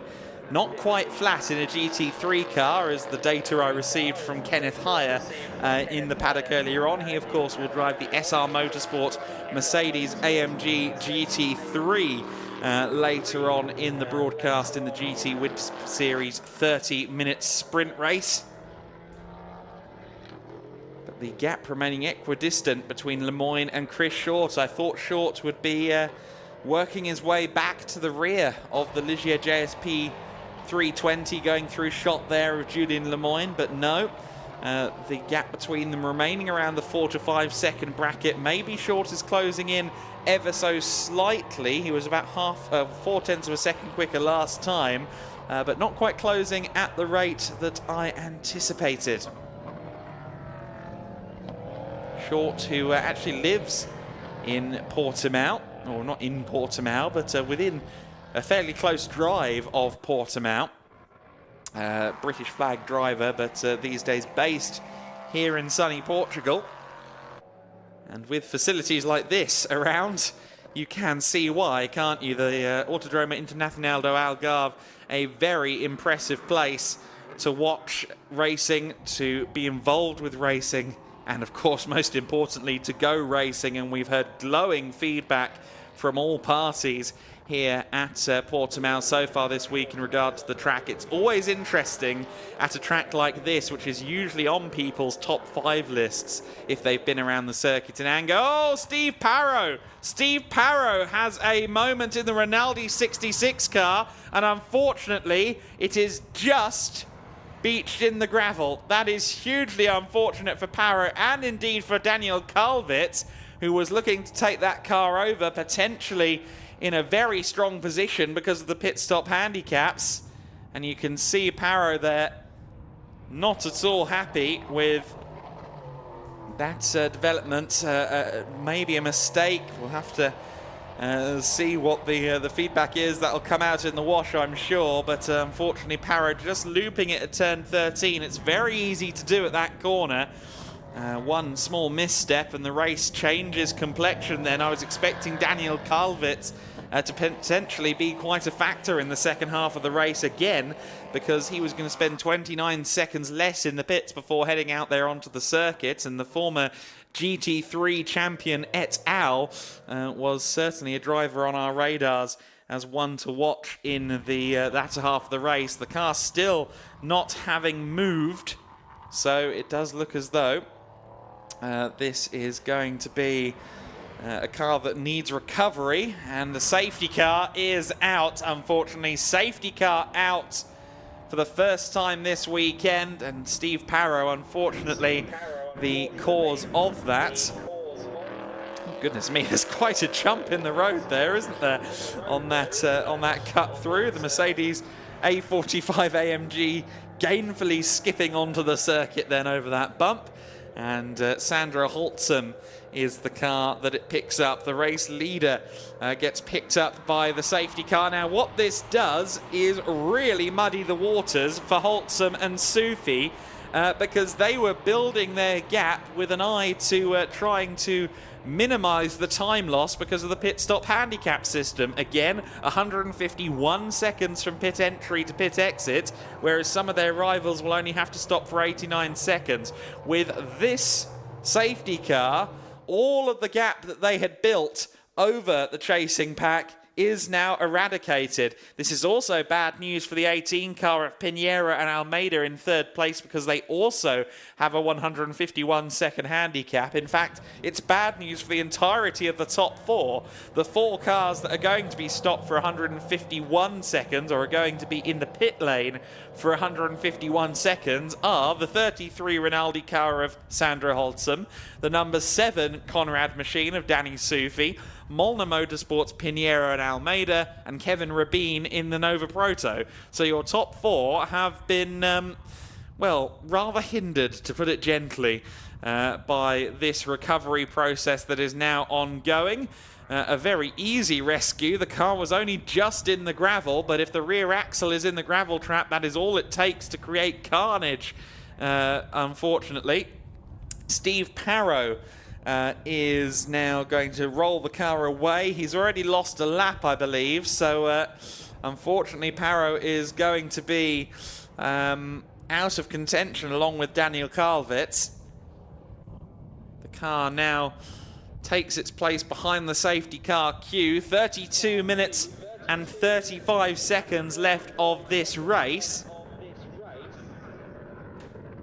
We've had a few warnings for track limits, you'll be unsurprised to hear. It is going to be a theme here at the Autodromo Internacional do Algarve, but no one pushing the envelope to such an extent that they get a penalty for it. Safety car will be out for another lap then as the recovery vehicle returns to base, as Steve Parrow returns to the rear of the queue. And with 2 minutes left of the race before the window opens, I think that means that quite a few cars are going to immediately duck into pit lane. One would assume that the safety car will be in this lap. That has just been confirmed as the thought left my mouth. And the safety car then will come in, and I suspect a number of prototypes will follow in its wake. There's good news for a number of teams, of course. We've told you about who it's going to be bad for. It's going to be really good for Julian Lemoyne and Clement Moreno in the 42 ANS Motorsport Ligier JSP 320. Julian Lemoyne has raced in Ligier European Series and the GT Winter Series previously in the sister Ligier, the JS2R, the kind of baby GT Ligier. And then Clement Moreno has raced Le Mera Cup Silhouettes in France. They're both drivers with a good amount of experience, albeit not necessarily in machinery as fast as LMP3s, but they're a very, very competent driver pairing. And of course, their pit stop is over a minute shorter than the cars around it. So that is going to be a significant advantage for Lemoyne and Moreno. And it's also going to be benefit to Liam Maurer and Charles Dilbrasine as well. Racing experience, potentially going to experience an upturn in their fortunes as they rejoin the safety car queue now, just in time for the safety car lights to go out. So Sandro Holtzum will control this restart. Of course, for Holtzum, for Sufi, it doesn't really matter when they make their pit stop, because they have not got a co-driver. I understand that Giuliano Holtzum is feeling a little bit poorly at the moment. We hope that he recovers well. We'll see him back on a racetrack very soon, I'm sure. But Sandro Holtzum racing solo this weekend as a result of his brother's absence. And while Franz Conrad was briefly on the entry list in the number 7 car, it is Danny Sufi driving alone too. Holtzum pulls the pin then as we return to racing in the Prototype Winter Series. Who peels into the pits? Well, neither of the top two, but into the pit lane comes the Molnar Motorsport car. Only one car potentially into the pit lane. No, I think 2 or 3 others have also followed in. Steve Parrow has come into the pits as well. Here's the 18 Molnar Motorsport car then in. It's going to be Bernardo Pinheiro getting out of the car. Rodrigo Almeida taking over. Almeida being allowed in now. These two will be looking to try and salvage the race a little bit, despite their 151-second pit in to pit out time. The car further up the pit lane, the 66 of Parra and Kalvitz, will have a shorter stop, albeit that car is now a lap down. Then as this car gets its belts sorted and the Molnar Motorsport engineers get Rodrigo ready to head back out onto the circuit, we refocus on the top two. Holtzum and Sufi running through turn 9 then for the first time back under green flag conditions.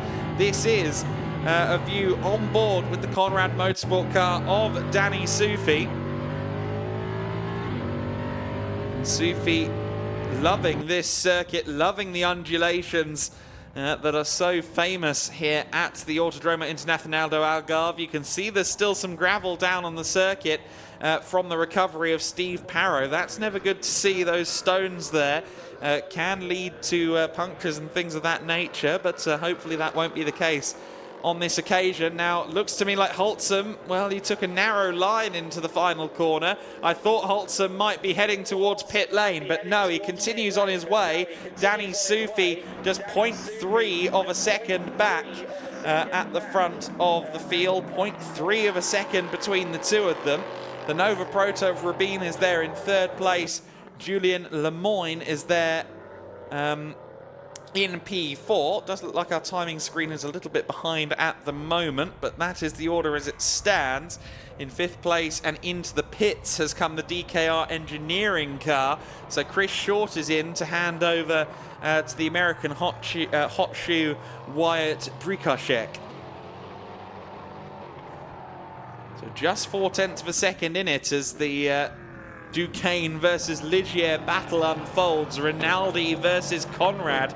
Two teams that, in addition to running LMP3 cars, also run GT3s very successfully, might I add, at the centerpiece of German motorsport that is the Nürburgring 24-hour race. The DKR Engineering number 3 crew working the straps on Chris Short's car, or rather on Wyatt Brikashek, I should say now. 120 seconds for that car, so a slightly shorter pit stop. I think that's really going to help as well. Wyatt Brikashek, former single-seater racer in the United States, a young man that certainly knows what he's doing at the helm of a race car.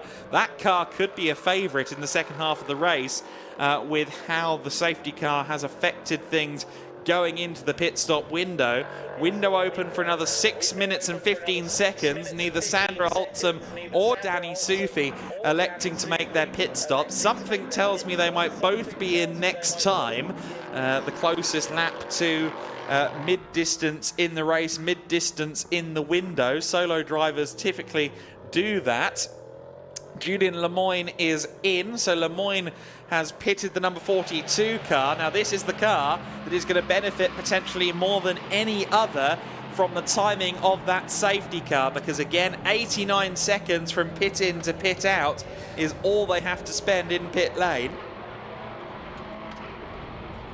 And that is over a minute less than Holtzum and Sufi. And the gap between this car and the leader was just 14 seconds last time across the line. So you can imagine the huge chunk of time that this team is about to save. ANS Motorsport going to send this car on its way momentarily. They shut the doors on its new driver, Clement Moreno. Quick check of the tyre pressures, and they will send the car back out there.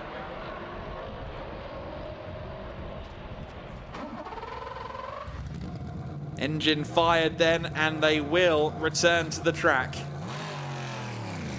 There goes the 42 machine. Now, where are Holtzum and Sufi? Answer is they're approaching the final corner. Does either driver come in this time? Let's wait and see. The answer, at least for Holtzum, is no, but Sufi also not in. I thought Sufi might be peeling off. However, both drivers continue on their way. Julien Lemoyne then, having handed over, will now watch as Clement Moreno takes the car out just ahead of the race leaders, but only to go a lap down.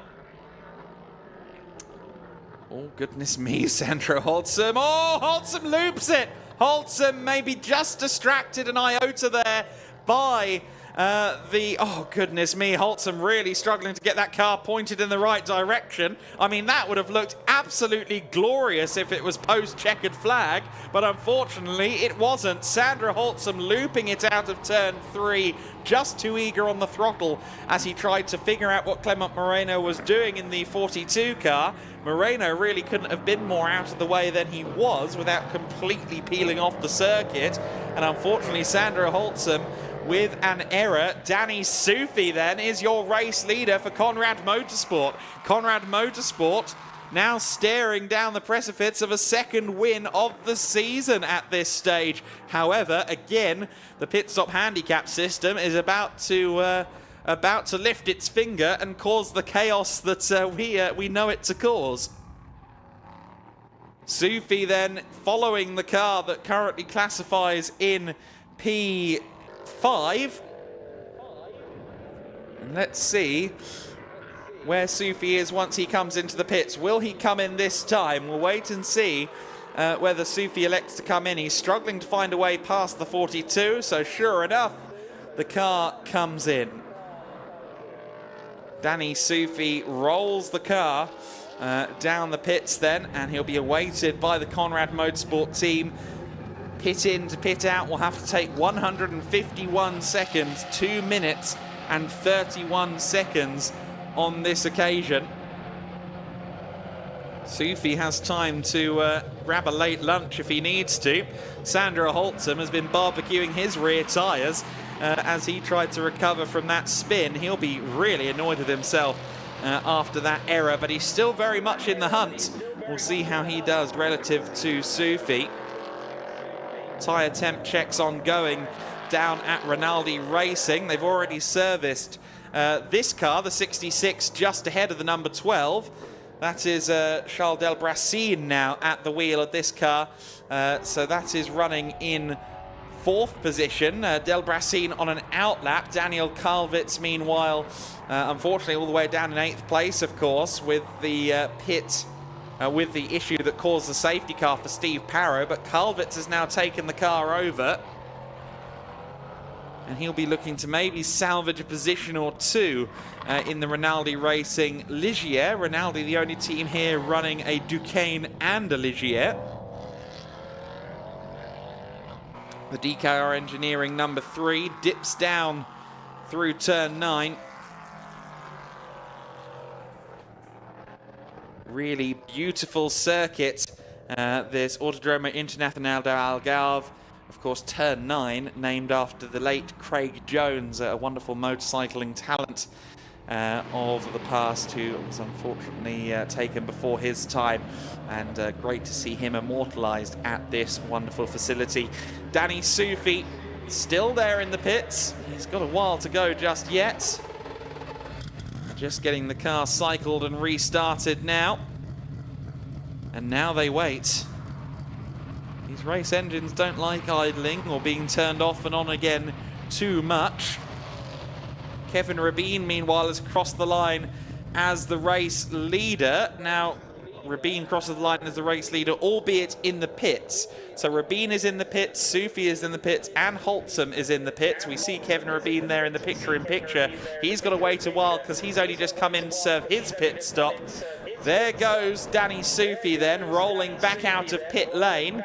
Now, he was our race leader, but of course, the pit window has now caused its chaos, and Charles Delbrassin comes out just ahead of Sufi. This is for position, but Delbrassin making it fairly easy there for Danny Sufi. So Sufi rejoins the race currently in 4th place. However, I think he'll come out ahead of Rabin. So I think once the pit window is over, Sufi will ultimately work back out into 3rd place behind, as expected, the ANS Motorsport car of Moreno and Lemoyne, now with Clement Moreno at the wheel, and also behind the number 3 DKR Engineering machine of Wyatt Brickoshek as well. So Brickoshek will be potentially in a very strong position. We'll work out what the gap is between himself and Moreno as the race comes back onto song here.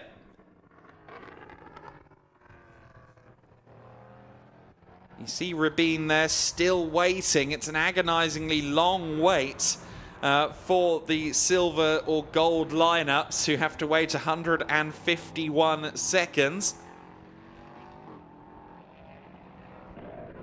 In fact, the only way you can run a gold in this series, per my understanding, is alongside a bronze. That's why Daniel Kalvitz is running alongside Steve Parrow. Here comes Sufi then, as Rabin gets released. Now that's a fairly quick 151 seconds, I think. The car, though, gets released. Sufi comes across the line, will get past Rabin and into 3rd place as expected. And for the first time, we may well end up with something of a true indication of the gaps between our leading cars. Clement Moreno 1 minute 20, well, Clement Moreno leading the way. 25 seconds further back is Wyatt Brikacek in second place, and then it's Danny Sufi in third. So Sufi has a huge amount of work to do. A really significant amount of work to do. And Wyatt Brikacek also, I mean, 25 seconds in less than 18 minutes is a huge mountain to climb. The safety car coming out when it has really thrown things into disarray in terms of this window.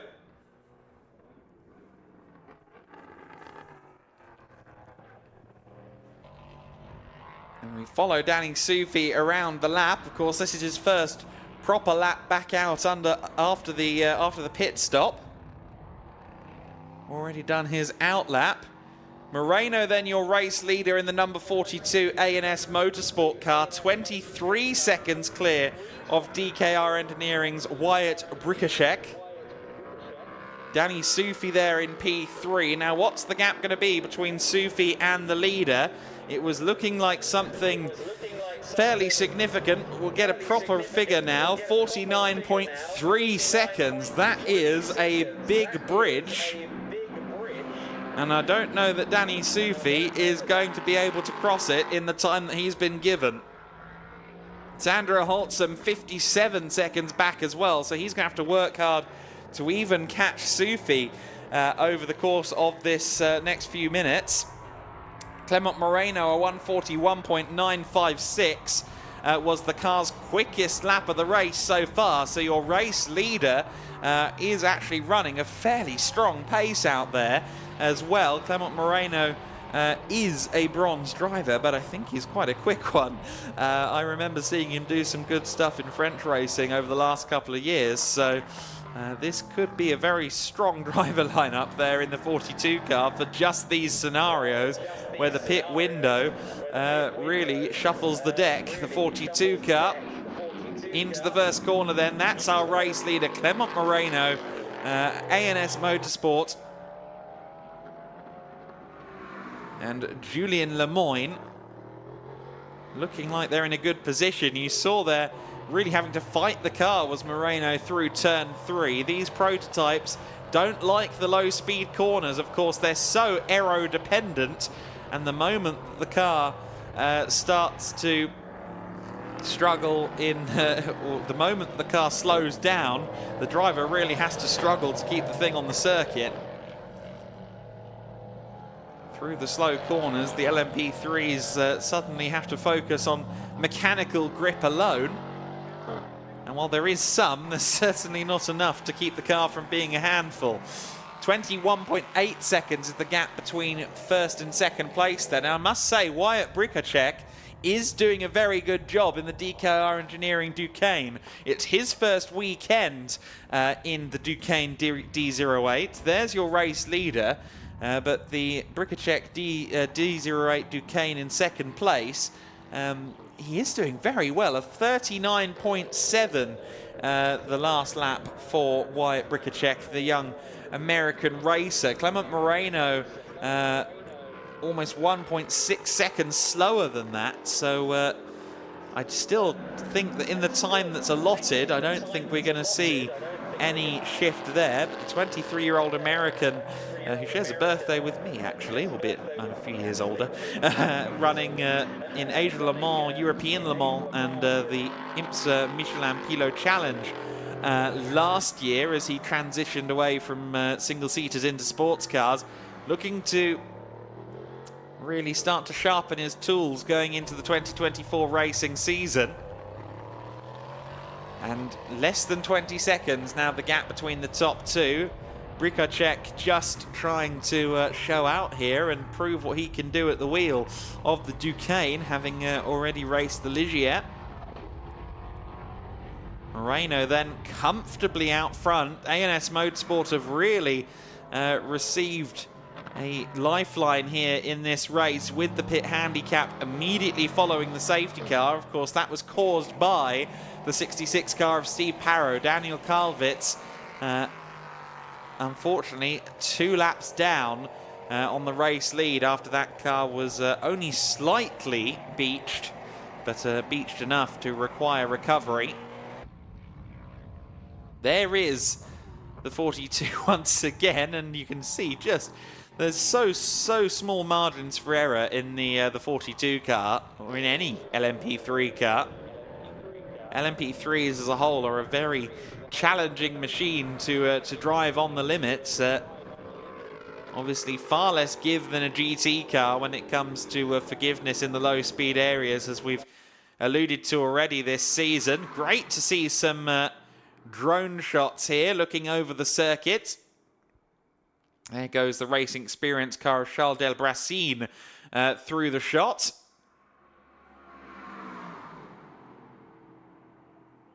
And what a wonderful day that we've got here in the Algarve at last, after several days of wondering quite why we all came to Portugal, because at least in the case of the British contingent, the rain was eerily similar.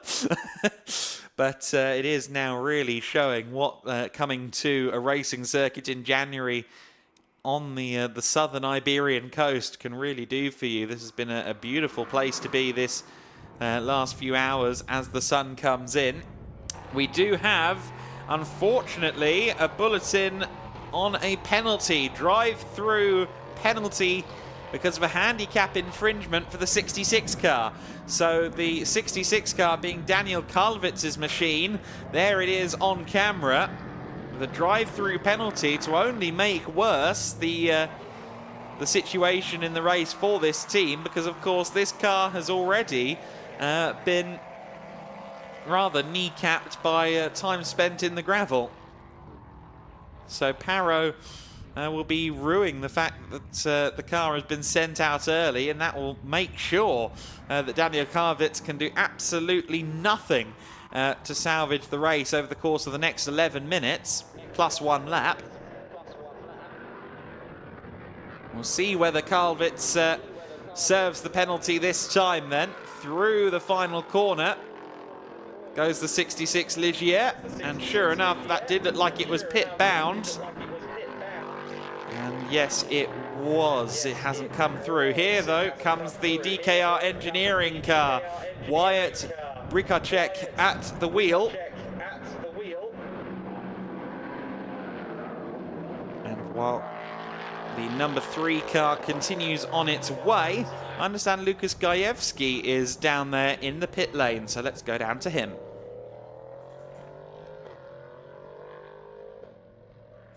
Chris Short at the DKR Engineering pit box. Chris, we saw you running in P3 after the start of the race, and we didn't catch how you lost some ground. Please help us out. Yeah, I had unfortunately I had a spin at T14, just lost the back end as the tyres were still coming in, which was disappointing. But I think the safety cars helped us out before I pitted. So it's P2 at the moment. What do you expect for the rest of the race? Is it still possible to win this for you? I think it's close. I think Wyatt's closing a couple of seconds a lap from what I just saw. I think, I don't know, it's going to be close. We might run just out of time. The bronze in the lead seems to be doing a good job, but it's certainly Wyatt's quick, so fingers crossed. It's always interesting, isn't it, after being in the car yourself, and then you have to just wait here and see what the teammate's doing. Yeah, I mean, you know, Wyatt's a very solid driver, so I think he can, well, we're in the best hands for sure. But yeah, it's great. You know, it's a fantastic series so far. Really enjoying it. We'll let you enjoy the finale. Thank you very much, Chris. Thanks very much. Cheers. Well, I don't know that Wyatt Brikacek quite has the amount of time that he needs. He's just coming across the line now, as you see on screen, in second position. The gap is 14.5 seconds with less than 10 minutes plus an extra lap left to go. I think he's certainly going to get it down under 10 seconds, maybe in that 6 to 7 second bracket. But I think Wyatt might be hard-pressed to secure a victory from here, assuming that Clement Moreno continues in the fashion that he has been so far. Over the crest of the hill comes the number 3 car then. You can see the sun beating down on the driver. No visor down on that helmet for Wyatt Bricacek. I would rather think you'd want some protection from the sun rays in this early evening condition, but no, Bricacek continues on with the visor open, so he clearly doesn't mind a little bit of sun, although the sun is now hidden behind the main grandstand here, the mighty main grandstand here at the Autodromo Internacional do Algarve.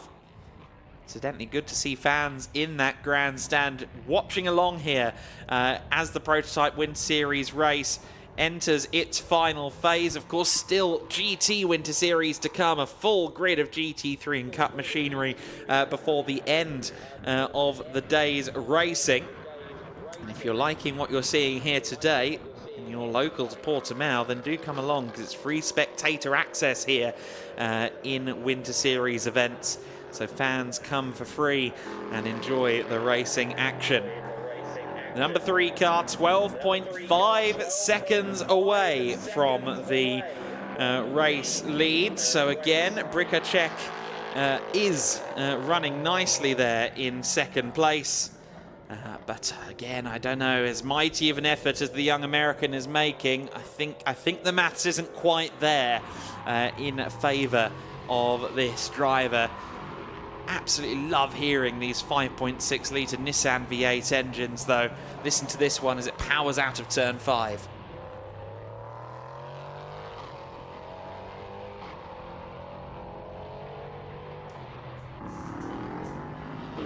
So then Wyatt Bricacek through 7 and 8 over the crest. Nice holding of the car there.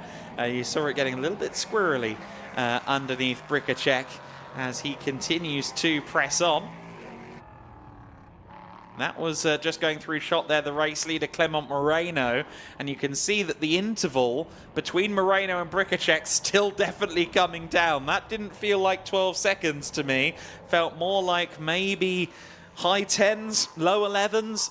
Wyatt Bricacek is certainly consistently pumping in the laps that he needs to maybe just maybe be within sight of the lead by the end, but we'll see whether it proves to be enough for anything greater. Danny Sufi, meanwhile, he's in the 1:39s along with Wyatt Bricacek on 1 lap pace, although albeit Sufi actually a couple of tenths a lap slower than Wyatt Bricacek right now.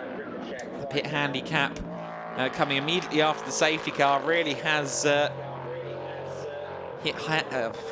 hindered, I'll get there eventually, the efforts of Conrad Motorsport's Danny Sufi to a level that is maybe a little bit too much. Oh, Sufi slowing. Sufi is slowing as well. So now the car gets going again. But Danny Sufi was very, very slow there. Now let's listen in. No audio on that at the moment, but sounds fine enough. I was just wondering if you might hear some gear selection issues or something like that, but in fact, yes, it's dying again. Listen. Yeah, no power, no gas on that car. Lights off as well, which tends to indicate maybe something hydraulic, something electrical.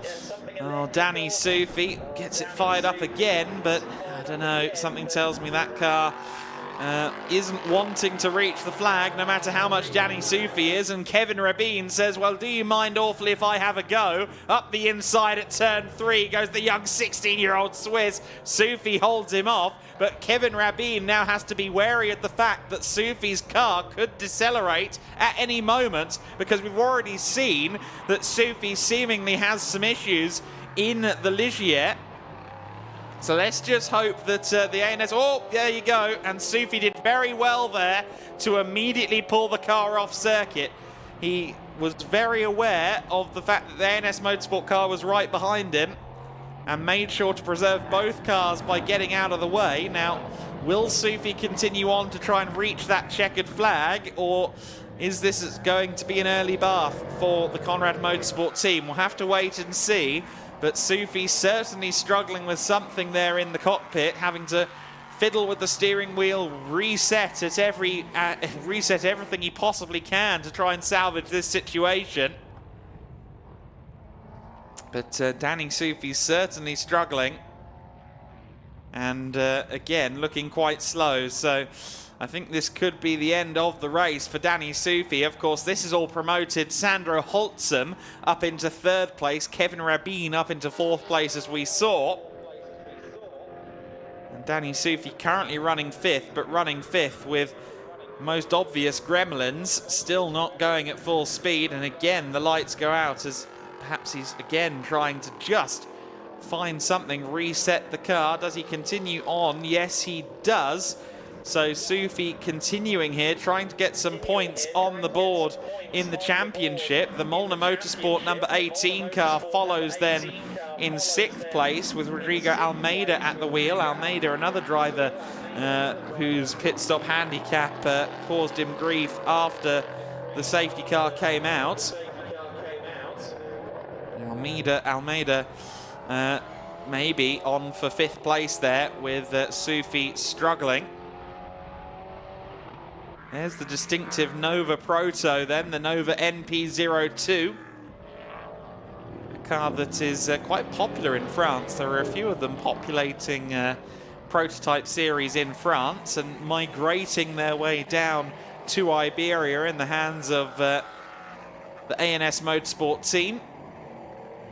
The other ANS car, of course, is the race-leading Ligier JSP 320. Clement Moreno at the wheel of that car. And 1 minute and 48 seconds is left on the clock for Clement Moreno. He should be on for a race victory here. 1 minute 40 seconds plus 1 lap left to go.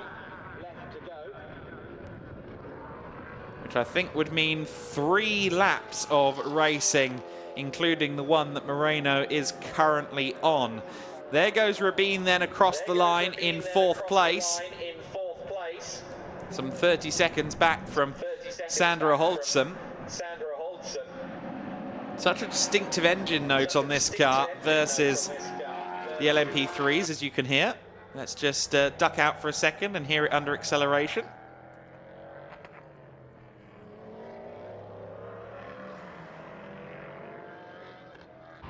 Very different engine note indeed. It's almost doesn't sound like a V8 at times when you're just waking up in the morning, folded over a coffee as free practice takes place on Saturday morning.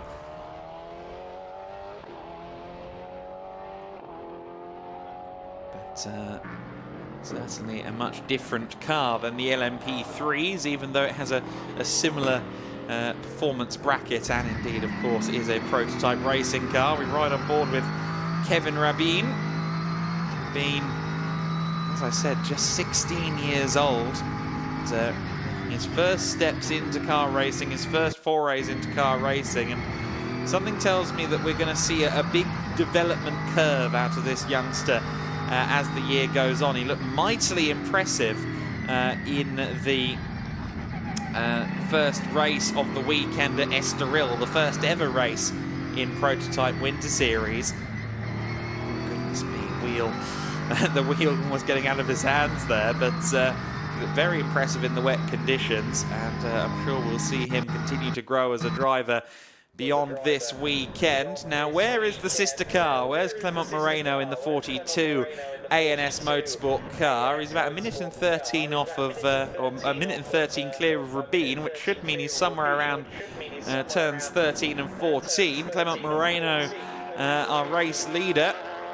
Clock has hit 0, so I think this is the penultimate lap of the race, and sure enough, there is Clement Moreno now in the 42 car. He's going to begin this final lap, it must be said, with the DKR engineering car a little bit closer than I expected. Still issues here for Danny Sufi, clearly, because he's not only getting lapped, but also very much slower than the leader. But look at the gap. Wyatt Brikacek has driven a magnificent race. 4.2 seconds is the gap now.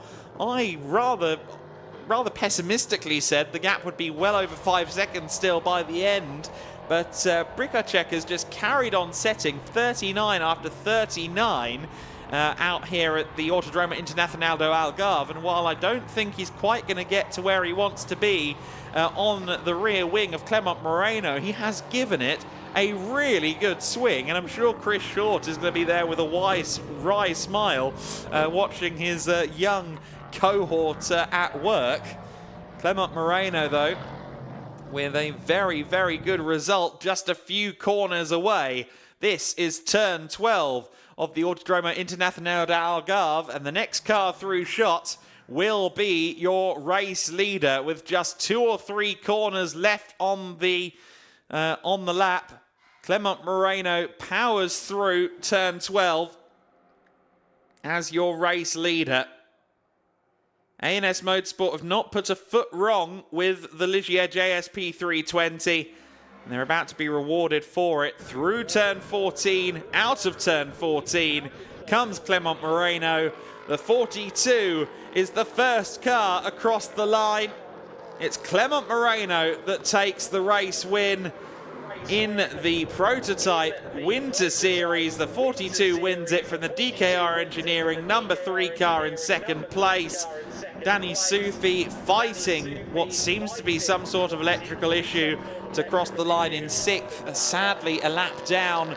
In 3rd place will be Sandro Holtzum. Sandro Holtzum, who was leading the way pre-safety car, of course, looped it as we went back to green flag conditions. And maybe had another issue there, because it did look like he was off the pace through turn 14. But Sandro Holtzum comes out of the final corner. Now let's see what Holtzum's last lap was. It was a 1:13:46.4. So yes, Holtzum did have an issue there on the last lap, but nonetheless he finishes 3rd. Next car across the line is the distinctive Nova NP02. Kevin Rabin, the only one running in the Nova class. So he will take a fairly easy 4th place overall, and a win in that category. Hopefully we do see more of these spectacular Nova Protos joining us again in March when the Winter Series package has its final leg of the season, Aragon and Barcelona. 71 car across the line. Also across the line, 5th place, Molnar Motorsport, the number 18 car there, just joining Charles Delbrassin across the line. Delbrassin crosses the line to finish 8th. Kalvitz has already crossed the line ahead of him in 7th place. And Rodrigo Almeida there crossing the line in 5th to round out the overall top 5 in that race. 1 minute and 25 seconds back from the race win. Well, it was a very good effort, it must be said, from Wyatt Bricacek to take 2nd place. But Clement Moreno did enough to hold on to the race win. He and Julien Lemoyne will be delighted with that result, I'm sure. A&S Motorsport can come out of this race with their hopes set on another good result, of course, on Sunday in the 2nd 50-minute race for the Prototype Winter Series. Will soon be greeted, of course, by Lukas Gajewski, who will interview our winning drivers. The top 2 then trundle down toward our podium.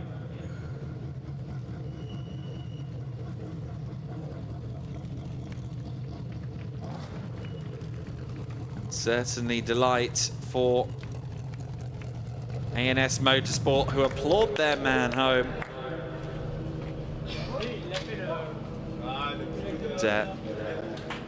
Daniel Bjergen taking the opportunity to get some shots as well from in the scrutineering bay. And look at the face there. That tells the story, doesn't it, for Clement Moreno? Beaming smile on Clement Moreno. Julien Lemoyne greeting him. A great result for the number 42 crew. Discussing the race in their native French. Of course, just 89 seconds pit in to pit out, certainly helping them but Clement Moreno did everything he needed to do to secure the win, take the checkered flag in that 50-minute race for the Prototype Winter Series, and the Ligier JSP 320 of ANS Motorsport is your winning car in race number 1 of the weekend in the Prototypes. Wyatt Bricacek, I'm sure, will be happy with his efforts from second. Second place finish for him, fairly strong result, and Chris Short gaining a bit of a free pass out of that mistake that he made early in the race. 3.9 seconds away then, Clement Moreno versus Wyatt Bricacek at the end of the race. Sandro Holtzum rounding out the overall podium in 3rd place. Kevin Rabin in 4th place, the Nova NP02 taking P4. Molnar Motorsports in 5th place, the Duquesne D08 rounding out your overall top 5. Danny Sufi sadly a lap down after what looked to be electrical issues with the Ligier JSP 320. Daniel Kalvitz 2 laps off the lead after his co-driver Steve Parrow managed to get the car into the gravel at turn 13. And Charles Delbrassin taking a steady run to 8th place at the conclusion of the race. Of course, we did have a non-starter, the 88 Inter Europol car. We hope to see that car back out there on Sunday, but quite the recovery job ahead of that team. They had quite a major impact with the barriers at turn 1 in qualifying, but I know that the experienced team, who of course won the LMP2 class at the 24 Hour of Le Mans just a few months ago, will put everything they can into getting that car back out on the circuit, and hopefully Pedro Perino, who was at the wheel, isn't feeling too bad either. So it was 29 laps of racing across those 50 minutes. We've got one 30-minute race to bring you from the GT Winter Series to cap off the first day of racing in Winter Series at the Algarve International Circuit, the Autodromo Internacional da Algarve. And that will be a 30-minute sprint with 25 GT cars taking the start. I expect that one to be quite the thrill ride. But any lap of Portimao is a thrill ride. I've heard the word roller coaster about 26 times. I've heard the word up and down, or the phrase up and down, from every single driver in the paddock to describe this spectacular facility in the south of Portugal. And it has earned every iota of its famous reputation, probably the most beloved of the 21st century tracks. Replays then, I believe we can go to now. So let's take a little bit of a look at the race that was in the Prototype Winter Series. So then we take a look at this moment. It was early in the race, a side-by-side moment between the Molnar LMP3 car and the Nova Proto. The Nova slow in a straight line. Parrow in the gravel causing a safety car. And then, of course, during the pit window, after both cars made a pit stop, Sandro Holtzum, or I should say just before both cars made a pit stop, Sandro Holtzum caught the rejoining car that would eventually win the race and did a wonderful donut, albeit not to celebrate anything, just to try and get the thing going in a straight line. It was worthy of Terry Grant's stunt crew, I must say. Sandro Holtzum with a 9.5 out of 10 donut. Unfortunately, a 0.5 execution of turn 3, and Danny Sufi was struggling a little bit as well. The car maybe progressively getting harder to drive, perhaps because of those electrical issues that ultimately forced him to finish a lap down and have to withdraw from the side of the track.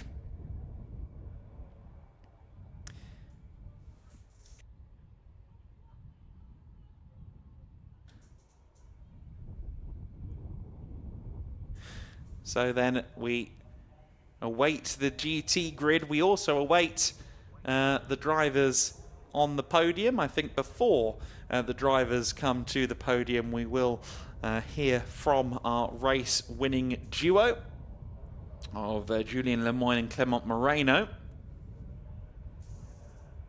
And Lucas Gajewski and Chris McCarthy, of course, down on the ground to bring us the post-race festivities.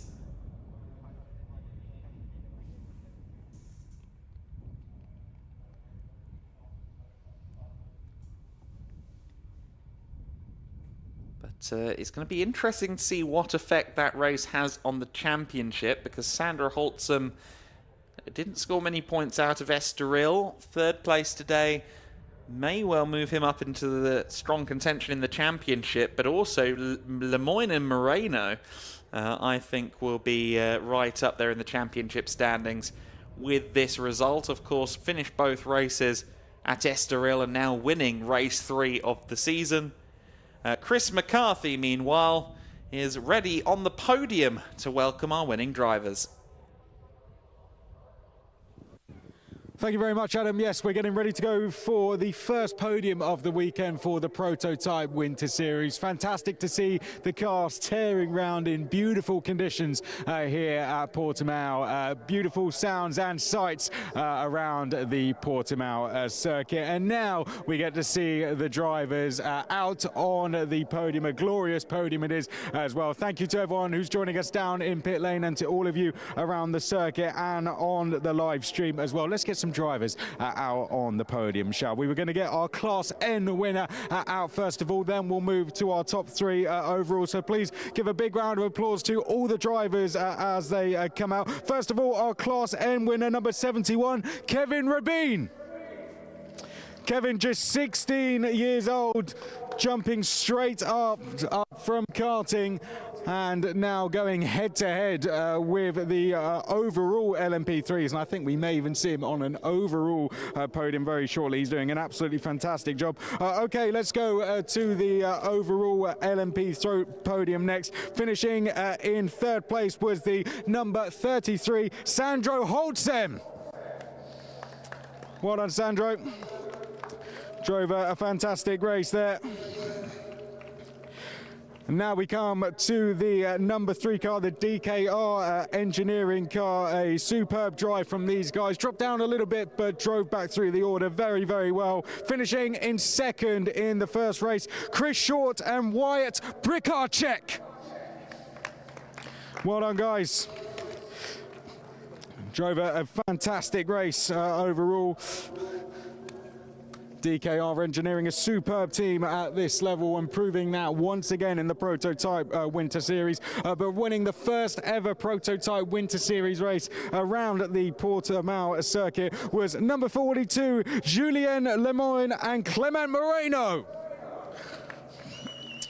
Well done, guys. ANS Motorsport with 2 cars on the podium. Kevin Rabin on there and also on the top step of the podium as well. Well done, guys. Now we will get the Guidelic Racing guys to present the trophies.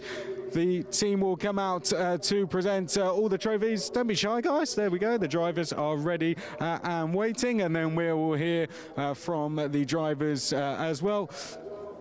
Danny's going to get some pictures, and then we will go straight down to the next race. We still have one more race to go today, but well done to all the drivers. We'll start by hearing from Kevin. Smile for the camera, guys.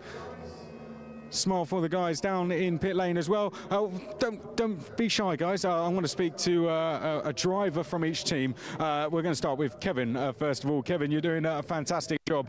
How does it feel to be racing against these guys in the LMP3 in the Class N? Well, there's a lot of levels, so yeah, it's really hard, and I fought hard to get in the pack, but yeah, the pace is missing. It's my first time here in the prototype, so we're getting ahead of it, but yeah. And a fantastic job by your team. Let's go up to the top step next. We'll speak to yourself. Fantastic job out there overall. How is it driving one of the LMP3 cars around here? It was not really simple because we don't drive on the dry conditions, for 3 years, and it was our first time in P3 here in Portimao in a dry condition. I didn't know I was first during all of the race because I have no radio. Wow. Yeah, and so I just discovered that at the end, and I just try to to put the pace the maximum. And this morning it's not start really well because of a crash, and now we are first. So congrats to my teammate, to my team, and Thank you. I'm sure we'll be speaking to your teammate at some point tomorrow. For now, we'll focus on yourself, Clement. Who would you like to thank for this? Sorry? Who would you like to thank? Who would you like to thank for the result? Thank. Yes. Yeah, but my team, my teammates. Sorry, I'm a bit tired, and all of the people who support me in the sport, and that's it. We'll get plenty of rest, guys. We'll be back, I'm sure, to speak to yourself, Julien, tomorrow as well. We're going to speak to one driver from each. We spoke to Wyatt earlier, so yeah, we did. Whilst you were out on racing incident there, racing incident. Did you catch that one, guys? They caught that one on the podium camera right up there, okay. So they'll get that one. Chris, podium. That feels good. Very happy with that. Yeah.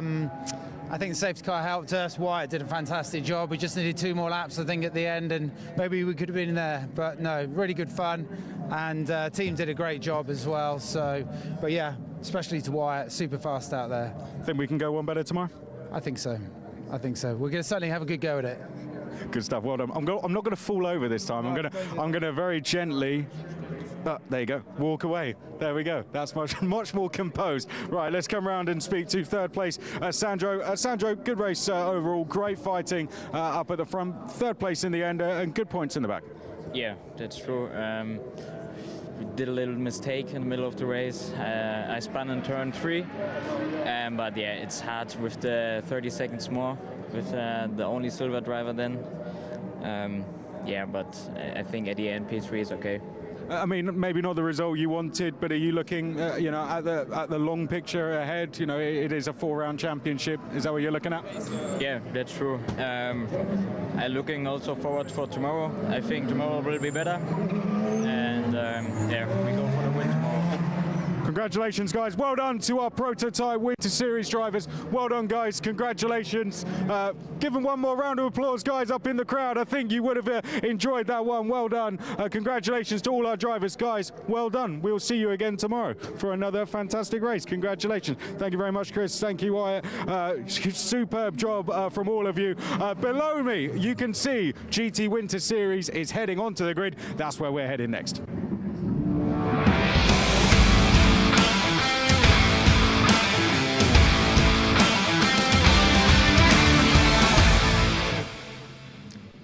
We are almost good to go for the last race of the day here in sunny Portimao. It's race number 1 for the GT Winter Series. A great bunch and a great mix of 23 GT cars coming up for you. Mainly, of course, GT3 cars, joined by a very nice group of Ferrari Cup cars, Lamborghini Trofeo Cup cars, and of course, very, very quick and competitive Porsche Cup cars just as well.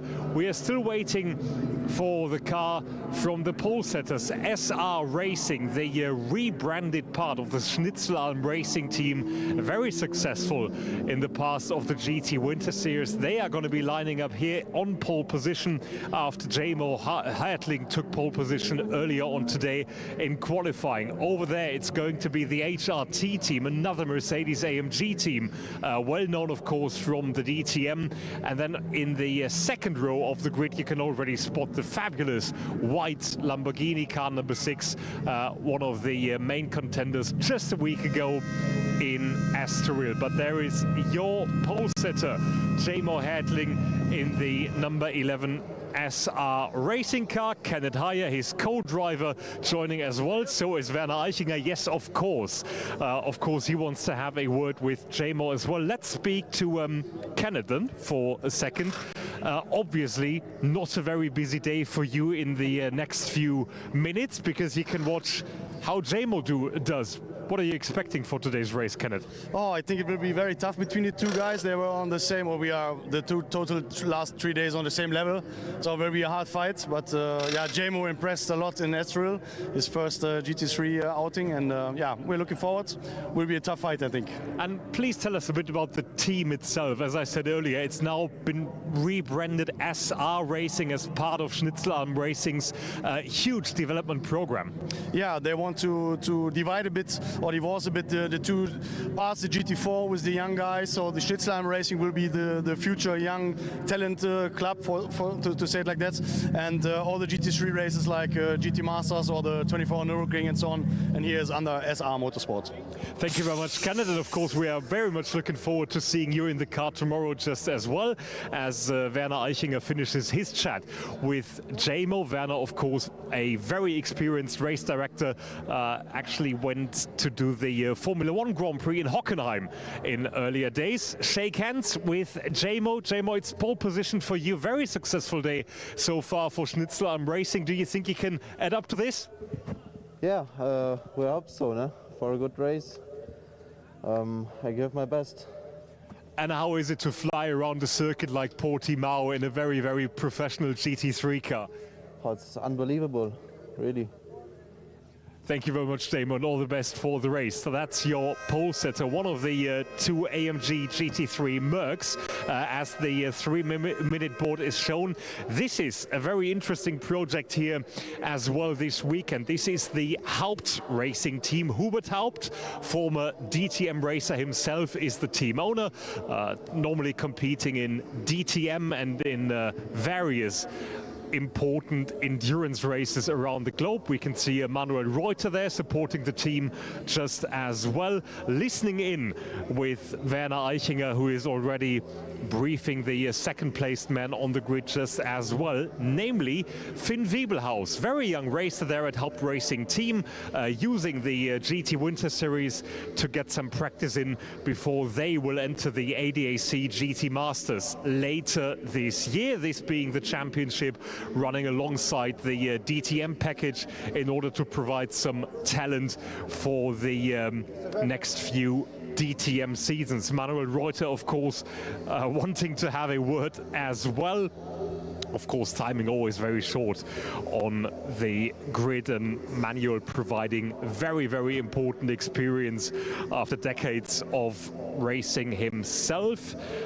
Let's see if we head somewhere else or if we stick to Finn and try to get a word in with him. Otherwise, let's take a look into the second row of the grid already. As I said, the Lewandowski Lamborghini is down there in third. Watch out for this car at the start, because of course the Lamborghini Trofeo car is running unrestricted with a huge amount of power.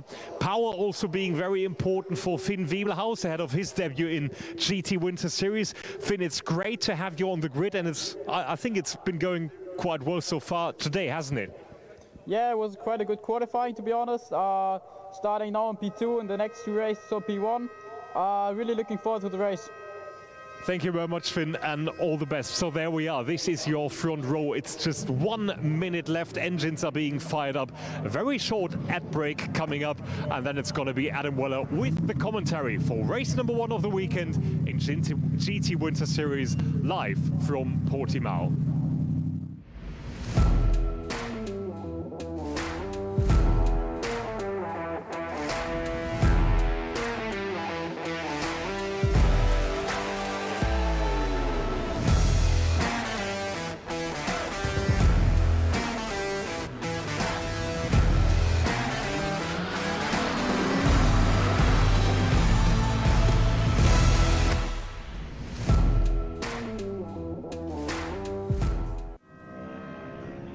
Let's get ready to rumble then with the GT Winter Series grid. Well over 20 cars set to take the start in this one.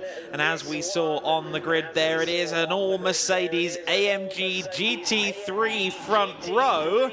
However, they only now just get started. The safety car left them for dust there. The SR Motorsport number 11 entry of JMO Hartling is our pole sitter for this race then, alongside the very, very talented Haupt Racing team driver, Finn Wiebelhaus. Finn Wiebelhaus in the Haupt Racing team Mercedes AMG GT3. As we saw, that is our front row of the grid. Our second row of the grid is Adrian Lewandowski in the Lamborghini Super Trofeo car. Expect that thing to be very quick at towards the first corner, may even lead early on. Christian Hook is next for Rinaldi Racing in the Ferrari 296 GT3. Then it's the first of the Cup 2 class cars, the Porsche 992 GT3 Cups. Alex Hart at the wheel for lap time performance. Then it's Piotr Vera in the Mercedes AMG, another Mercedes there towards the front of the pack. Row 4 of the grid is Villeco Motorsports Pablo Bras, the number 951 car, another Porsche Cup car alongside the 177 BDR competition by Grupo Prom Lamborghini Huracan of Alfredo Hernandez. Trackar Motorsports Leandro Martins in a new number 911 car purchased from last year's champion Johannes Kupfinger. He starts alongside lap time performances Demir Hott. Then on row 6, it's just going to be Pelin Racing and Thor Haugen because Louis Stern had a big crash in qualifying. He's okay, car is not. Row 7, Hubert Darmetko alongside AF Corsa's Motohiko Isozaki. Row 8 of the grid, Sunda Motorworks, Morten Stromsted alongside Alessio Raffini of Autosport Racing. Row 9 of the grid, PTT Racing's Igor Klaya alongside Talal Shair of AF Corsa. Another AF Corsa car, John Dillon on row 10 alongside Uwe Lauer of De Beermacher Racing. Przemysław Bienkowski on row 11 for PTT Racing alongside Werner Panhauser in the 128 car. Our final row of the grid will be Villeco Motorsports Pedro Miguel Bras, the 952, alongside another Villeco car, Pedro Silvero. 24 cars then set to take the start of this race. Matthias Lizowski and Leonardo both not set to take the start. So then 23 cars total with 3 absent, but still a hugely strong entry list here. Again, keep an eye on the GT3 Poland Lamborghini from the inside of row number 2. Adrian Lewandowski has a big pin to pull in the form of that unrestricted 5.2 litre V10 under his right foot. And let's see whether he can maybe surge past the Mercedes AMGs in the early going. It's 2 very promising young talents in AMG GT3s on the first row of the grid. Jamo Hartling, Finn Weibelhaus. The red lights are on. And the red lights finally will go out and we will go racing. We are underway in Portimao and immediately to the front of the order is Jamo Hartling, the Lamborghini, not quite showing out in the manner expected and in fact gets swallowed up there. Up to 3rd overall then goes the number 2 of Alex Hart. Alex Hart with a very good start. Christian Hook there in 4th position. So Christian Hook in the 115 car getting a really good start. The Lamborghini really getting swallowed up. Everybody else seems to be A-OK in the early stages, but the 2 AMG GT3s at the front of the order, something tells me that's going to be the story of the race, the battle of the race, as those 2 duke it out. Everybody else looking for track space. Piotr Vera there having to avoid the gold Lamborghini, the Grupo Prom car of Alfredo Hernandez. Everybody else making their way through the first few corners. Thor Haugen there looking to try and find a little bit of track space there. Demir Hott up the inside of him. Those 2 had some good scraps last time out at Portimao as well, Estoril as well. Good to see that that's continuing on into Portimao, and what a sight it is to see these spectacular GT3 and numerous various single-make GT cars all fighting each other. Of course, Alex Hart, a very quick driver, just already 3rd overall in that 992 GT3 Cup car. There's Piotr Vera just trying to find a way through in the number 14 Mercedes AMG. That's up against John Dillon in the 151 AF Corsa Ferrari. Numerous shapes of Ferrari, of course, up and down the grid. 488 Challenge and GT3 cars, also the 296 GT3 as well. That Matrix Media-backed Goodspeed car that we ride on board with has been lauded by the media team for the livery so far this week. I think that car has had a good number of lenses pointed at it. And Piotr Vera for Goodspeed Racing running in 8th place across the line at the end of the first lap facing a lot of very talented drivers in Cup cars that have different strengths and weaknesses as opposed to the GT3. Great to hear that 6.2 litre naturally aspirated engine in the Mercedes-AMG GT3. Of course, they still run that big naturally aspirated unit in the GT3 cars. And Piotr Vera, after maybe just struggling a little bit in the early stages, is now going to try and go Cup car hunting, I suspect. Hubert Darmetko, Leandro Martins and Pablo Bras all ahead of him, and maybe going to come under fire as this race continues on. Now, Adrian Lewandowski has crossed the line to complete the first lap but hasn't registered on the timing screen, so I fear that he may have a transponder issue, but we see him running in P7 out there on the circuit, so that's something to bear in mind, that we might have a Super Trofeo that is somewhat invisible on our timing screens. Meanwhile, Thor Haugen and Demir Hotter still side by side, second in this long queue of cars as they go down through 10, 11 and 12. Really interesting to see. There's the 20 car, the lap time performance number 20, all over the back of Thor Haugen in the red and white Ferrari GT3 machine. They're just behind John Dillon as well. So three very different cars, a Ferrari Challenge car followed by a GT3 Ferrari and a Porsche Cup car, really duking it out. This for 10th overall. Thor Haugen loving Portimao, said not quite Spa in terms of elevation change, but quite close to it. And, well, Demir Hott is certainly very close to Thor Haugen at all times. These two seem to find each other and race each other on a regular basis. Both North Americans. Demir Hott from Canada, Thor Haugen from the US. And just behind them is Igor Klaya as well. And then the Japanese racer, Motohiko Isozaki, for AF Corsa. First time we see him this year. And then the Cup 3 class car behind, that's Stromstedt in the 991 Porsche, the slightly older Porsche 991 Cup car. Up the inside, though, goes Igor Klaya, and bumping across the sausage curb goes Thor Haugen. Loses out to Isozaki as well then. Thor Haugen dropping through the order.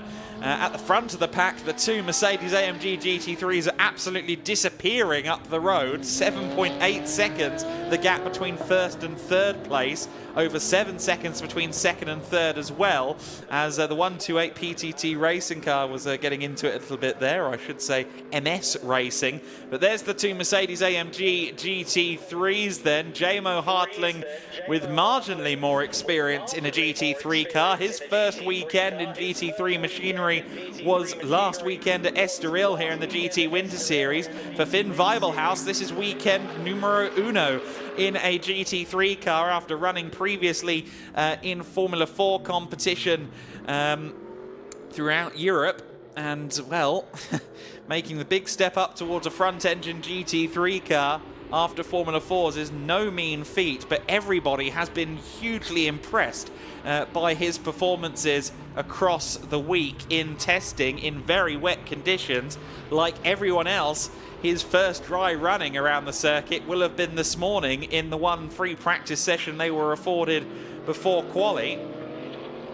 And certainly taking to Portimao, taking to the Mercedes-AMG very well indeed. A great scrap between the two of them. Neither man can blame his tools in this battle. It is a fight with equal machinery, and Jamo Hartling currently staving off Finn Weibelhaus. Jamo Hartling will be in GT3s for the next couple of years. I think GT3 is very much the direction that his career is going in, a phase that he is starting off here in the GT Winter Series. And as for Finn Weibelhaus, the youngster, still, I believe, with ADAC backing, is very much trying to stamp his authority on the GT scene at his very first attempt. great to see these two cars running in this light as well as the sun starts to go down. These cars look all the more spectacular running through this Autodromo Internacional do Algarve. You see there's more vibration going through the rear wing there of the Haupt Racing Team Mercedes. Looks a little bit more wobbly as the speed picks up versus Jamo Hartling's SR Motorsport car run by the Schnitzelhauen team.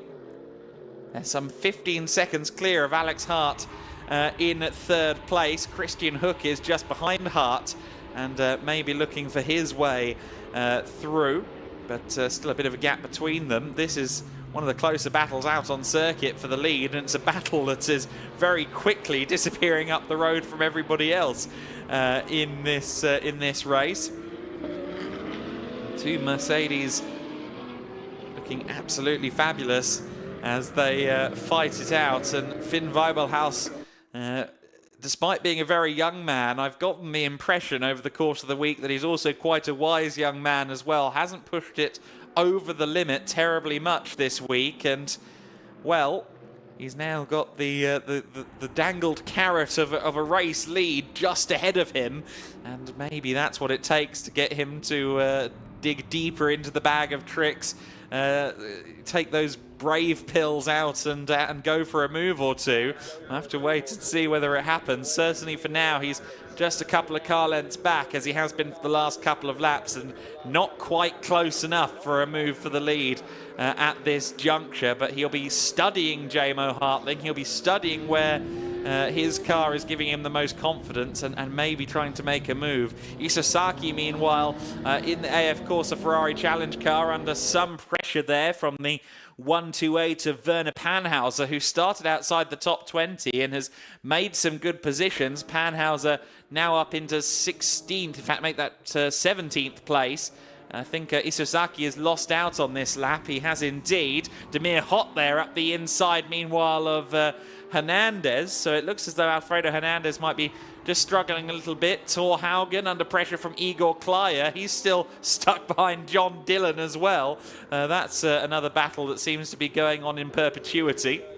And Thor Haugen has just got up the inside there of John Dillon. Now Dillon has the straight line speed advantage theoretically in the challenge car, but of course the last corner very much quicker in a GT3 machine, and I think John Dillon has dropped too far back there to be a consideration for Thor Haugen as the 20 and the 177 car continue on. I think now that Demir Hott has gotten past the golden Lamborghini of Hernandez, I don't see the car coming back at him. I think that Hernandez not quite got the same pace as Demir Hott in this scenario. And before you besmirch a golden Lamborghini, I'll have you know there was a limited edition Diablo in 2001 in pretty much that exact colour scheme. So a golden Lamborghini with historic precedent, a very spectacular looking car as well. But it is all kicking off just behind these two.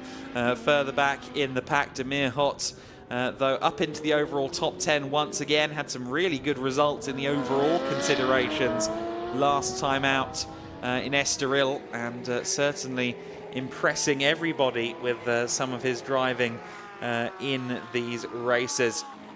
Stefan Rudzinski, his driver coach, will be watching on, and will also take the wheel in the endurance race. There's Thor Haugen just ahead of the battles further back in the team positions, and Stromstedt all over the grill of, all over the rear wing, I should say, of John Dillon in the older 991 Cup car up the inside and passed at turn 13. And unfortunately, John Dillon, the gate left open, also allowing the 128 car through of Werner Panhauser. So Stromstedt up into 14th place, I believe, with that move in the older 991 Porsche, which theoretically should be somewhere in the region of maybe 2 seconds a lap slower than the 992s, but doing a very good job, running very quickly, is Stromstedt, who races in his native Denmark, I believe even in Formula 4 racing out there. The 151 car, though, of John Dillon looming large, and of course he's got to worry as well about Motohiko Isozaki just behind him. Isozaki very good in these 488 Challenge Evo cars. the Copper Shell AM champion in Ferrari Challenge Europe in 2023. Thorhaugen still adapting to this GT3 machinery, and well, he's going to have to adapt to Igor Klaya having a lunge up the inside, probably in the not too distant future, because Igor Klaya is known to be a driver that doesn't hold many bars, as it were. He's a very ambitious driver at times, likes to go for the lunge when the opportunity presents itself, and we'll see if he can get close enough to try and have a go at Thorhaugen.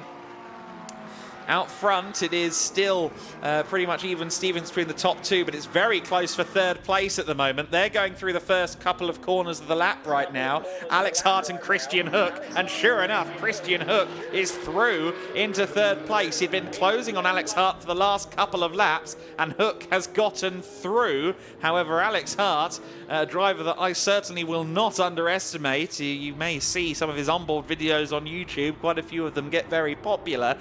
He is someone that can really pedal, and I don't think he's going to let Christian Hook just disappear up the road. Of course, Hook in the Ferrari 296 should be quicker on paper. The 296 should have the pace advantage, but what's wrong with Alex Hart? Alex Hart's car, emergency lights on, and now the emergency lights can sometimes come on because the pit limiter is on, but I think in this case it's just a signal that something is amiss with the car, and it starts to roll back down the hill.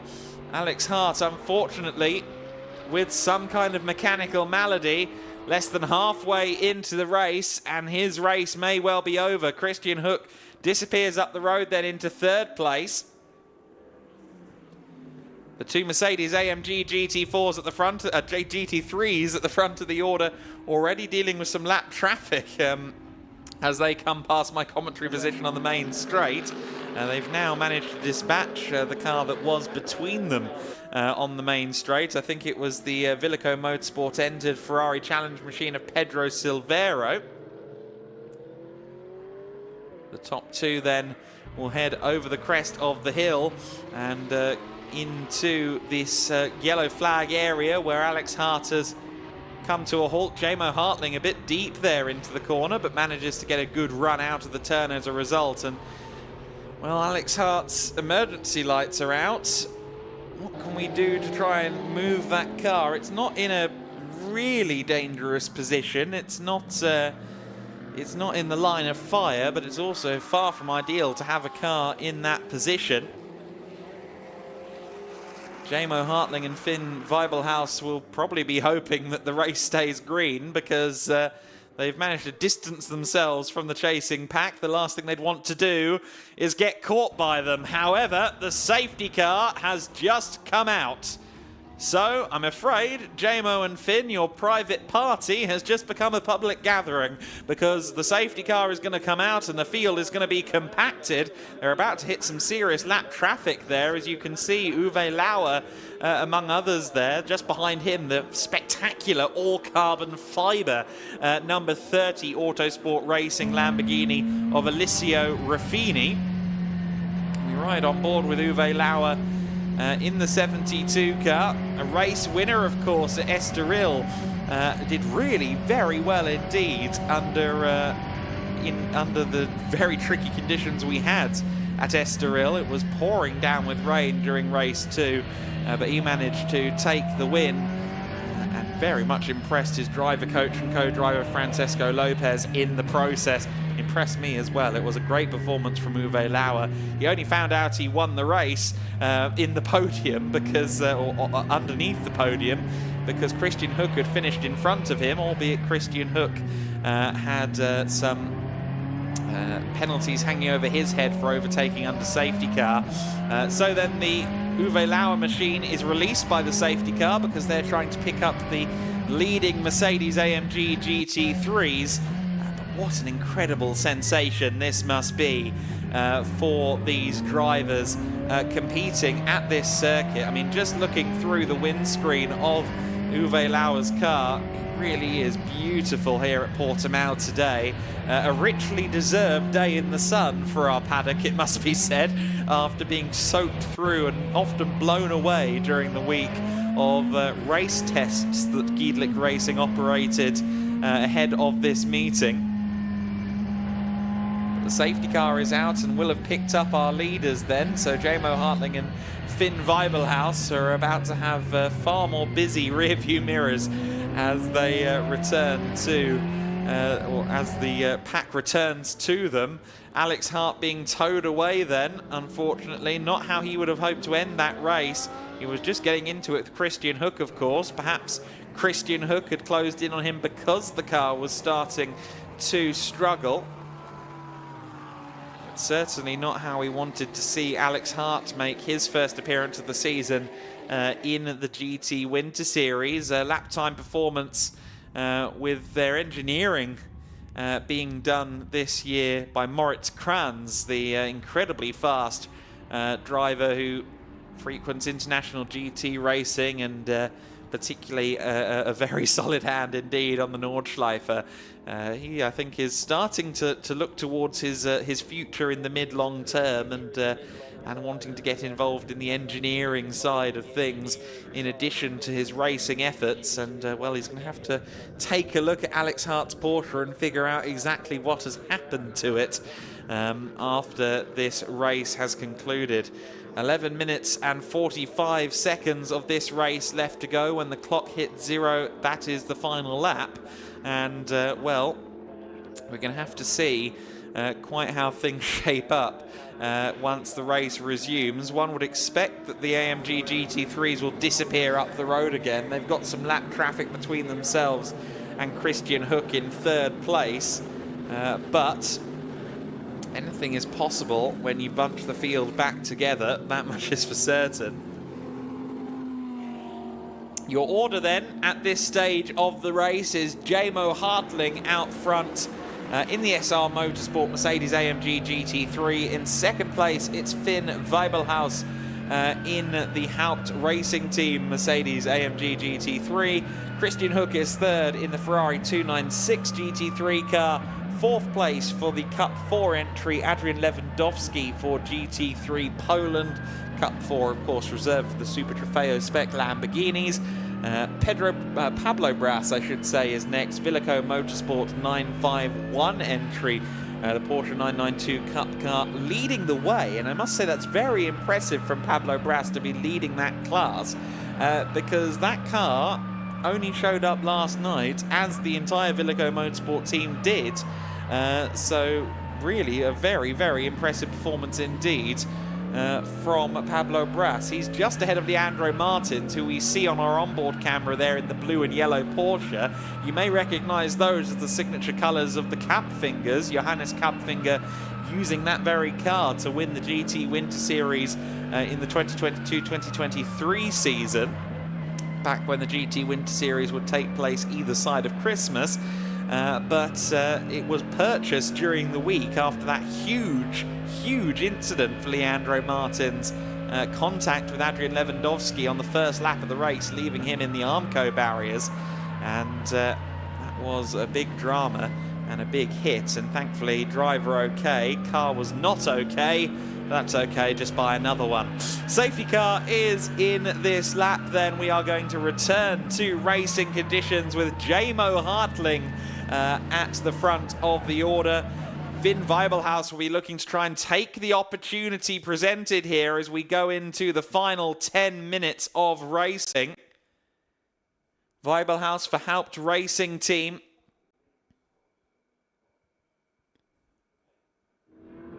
Let's see if Finn can try and get on the trigger that little bit earlier. Jamo Hartling has already haired off.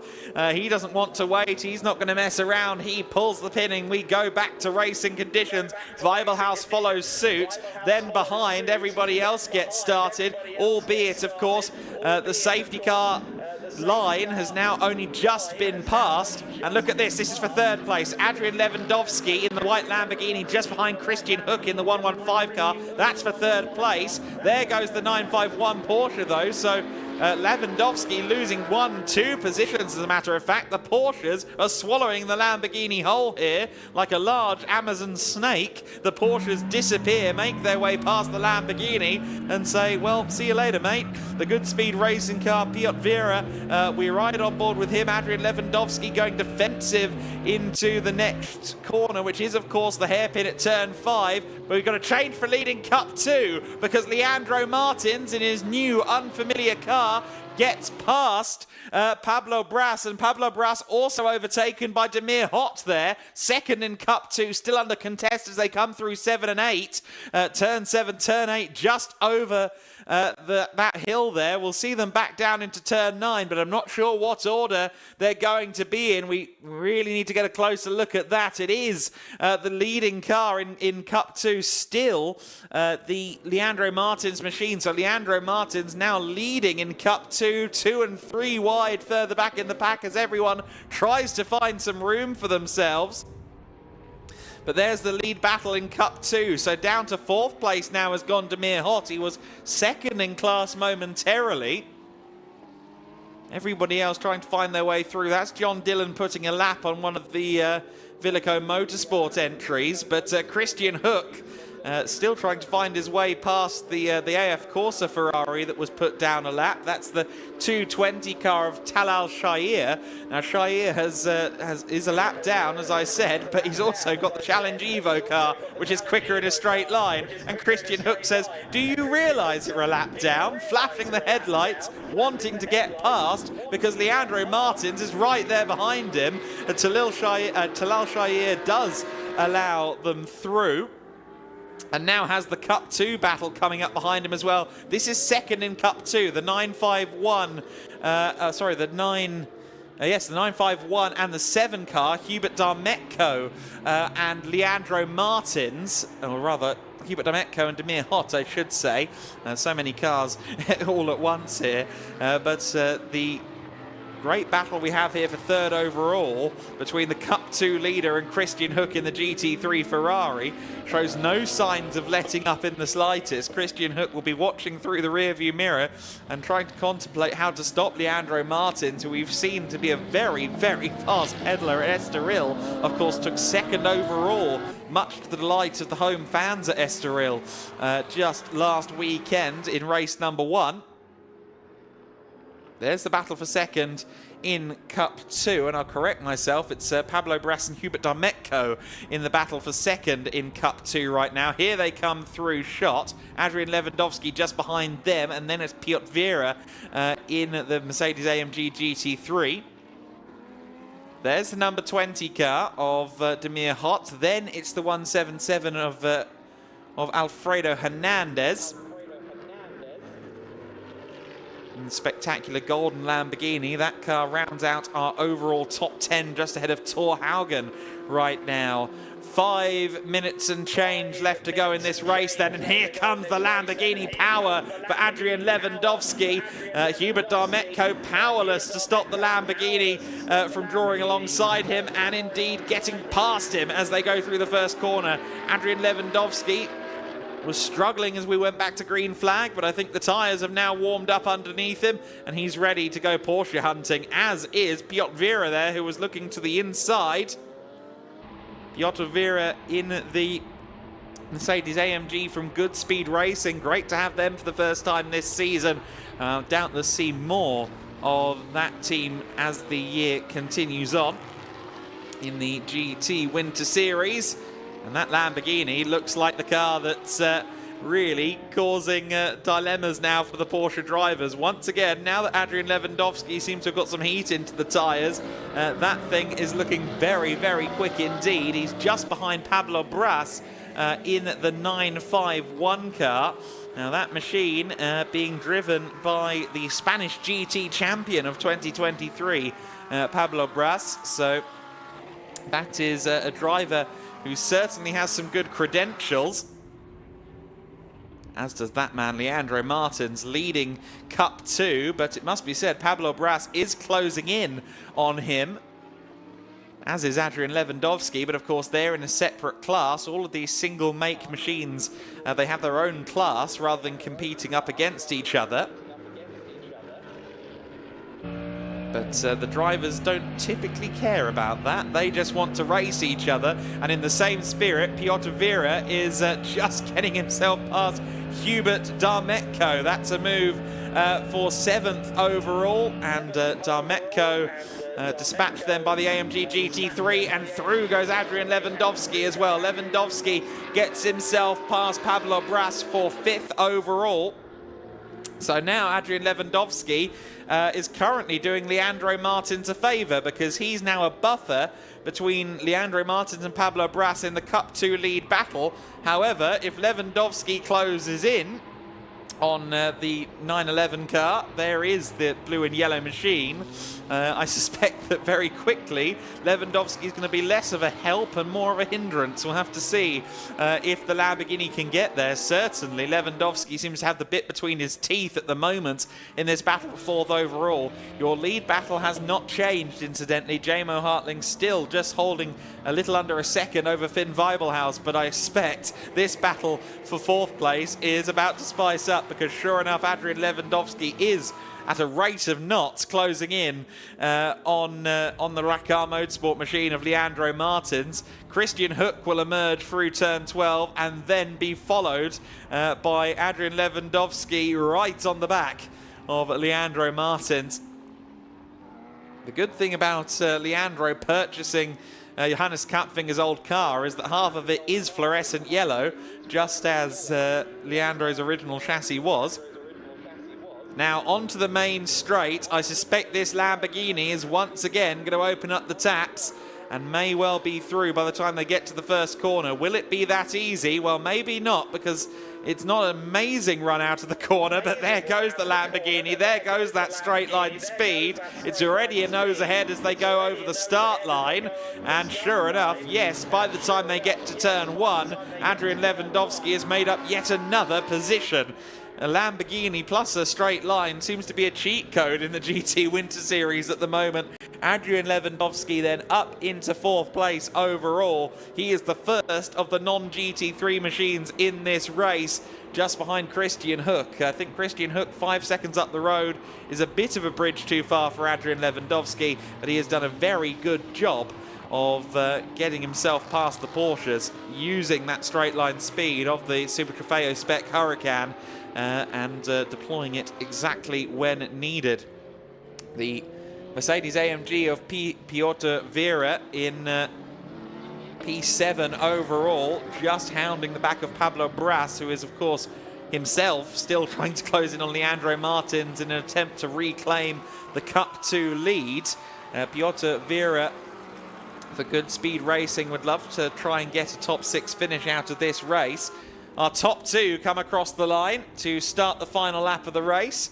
And it is still Jamo Hartling in the lead. And as we go on to this final lap, Finn Weibelhaus will be all too aware that time is against him in this one.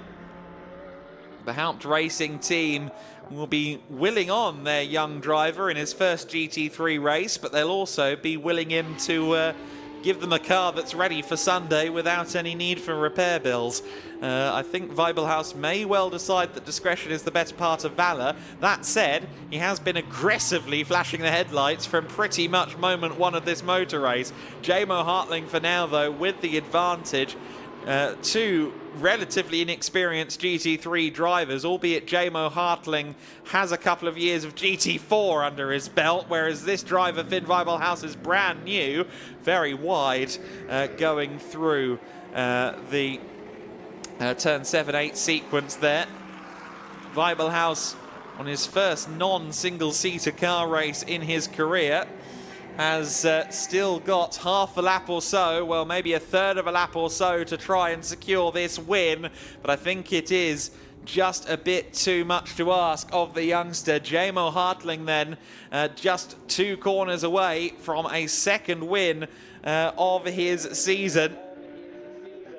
Out of the penultimate corner, nearly flat through the final turn, just a little hesitation off the throttle. He can now punch it and head toward the checkered flag. It is going to be a race win then for Jamo Hartling. Hartling takes victory from Finn Weibelhaus in second place. A great result once again for SR Motorsport. Third place across the line is going to be Christian Hook in the Rinaldi Racing 115 car, but here's the battle for 5th overall. Here's our brilliant cameraman Piotr Vera as the Cup 2 battle comes to a head at the closing stages of this race. The Porsche Cup element of this race always very exciting in the Cup 2 class, and it is going to be Leandro Martins across the line in 5th overall by the looks of it. Adrian Lewandowski crosses the line to finish 4th.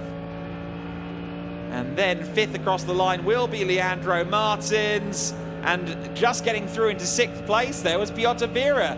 Pablo Bras exiting stage right there, and stage left there, I should say. I expected him to cut back across the Mercedes AMG, but it never happened. So Pablo Bras losing a position there right at the end. 7th for him, for Pablo Bras, I should say, behind Piotr Vera in 6th.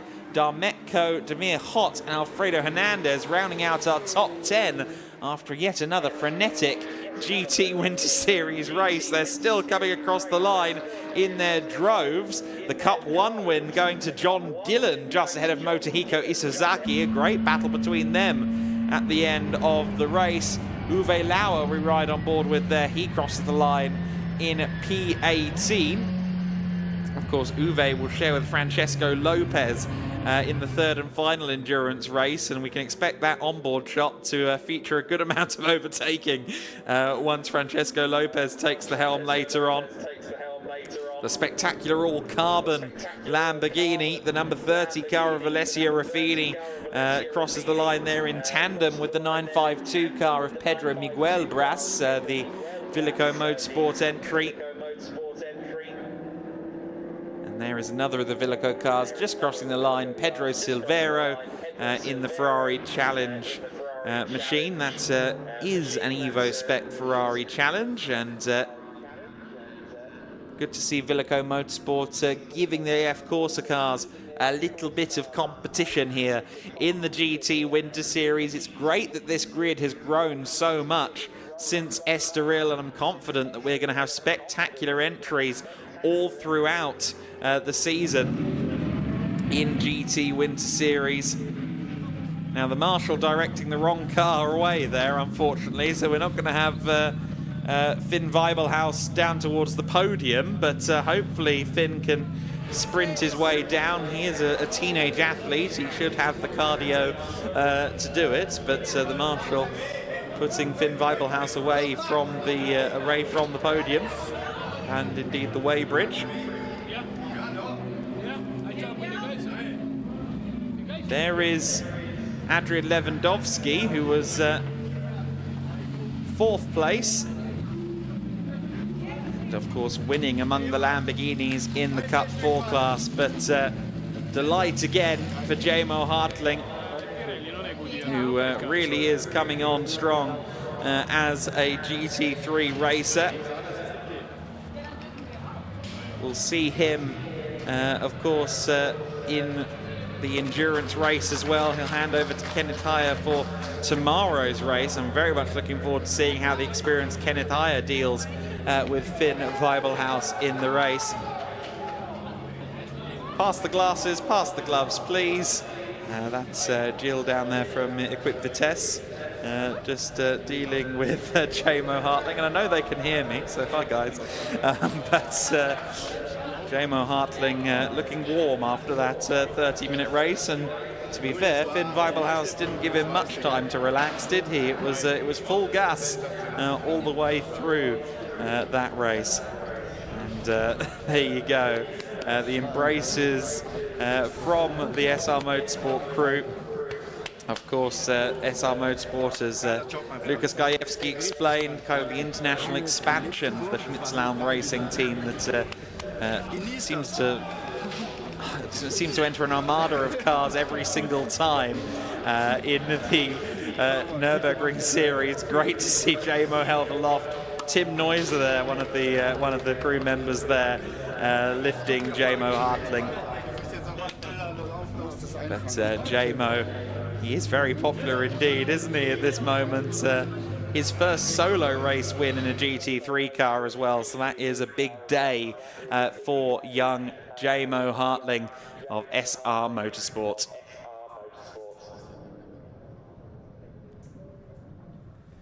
So then the number 11 car is the car that will be on the metaphorical top step of the podium, of course, because you can't get a car on the podium, but Jamo Hartling will get up there and celebrate his win in due course. I'm sure Lukas Gajewski will be there to jump and get an interview with Jamo Hartling very shortly.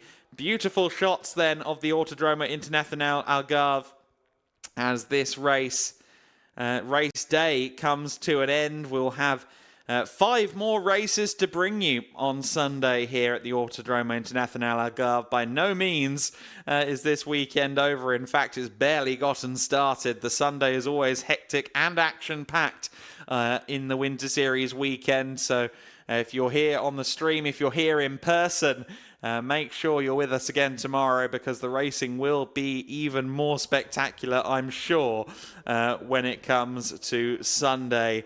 And it will be interesting to see whether the Schnitzelalm SR garage can get some more wins, because of course the Schnitzelalm 11 car took the win in the hands of Joel Mesh earlier on, and Jamo Hartling for SR Motorsport took the win in that GT Winter Series race.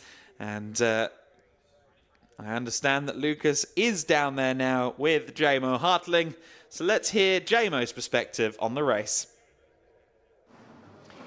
Jamo Hartling with a lights to flag victory here in race 1 in Portimao. Congratulations, Jamo. However, I think it was quite a good competition there with Finn, wasn't it? Yeah, it was a very hard fight between the HRT car and me. But yeah, we are still constantly driving and yeah, bring it to an end. And when did it get the closest with Finn? Was that after the safety car period? Really, I doesn't look so many times in the mirror, but I think after the first start it was the closest part of the race. Yeah. And of course a busy day coming up tomorrow with another sprint race, and then of course the endurance. You will be sharing the car with Kenneth, and I think he's very proud of you as well. Yeah, but Kenneth also do a very, very great job. Like my team, the best team ever, and yeah, I hope for the endurance race and also for the sprint race for Kenneth, he will do a great job. And the endurance, we do it together and rock it. Enjoy the podium, Jamo. Thank you very much. Thank you.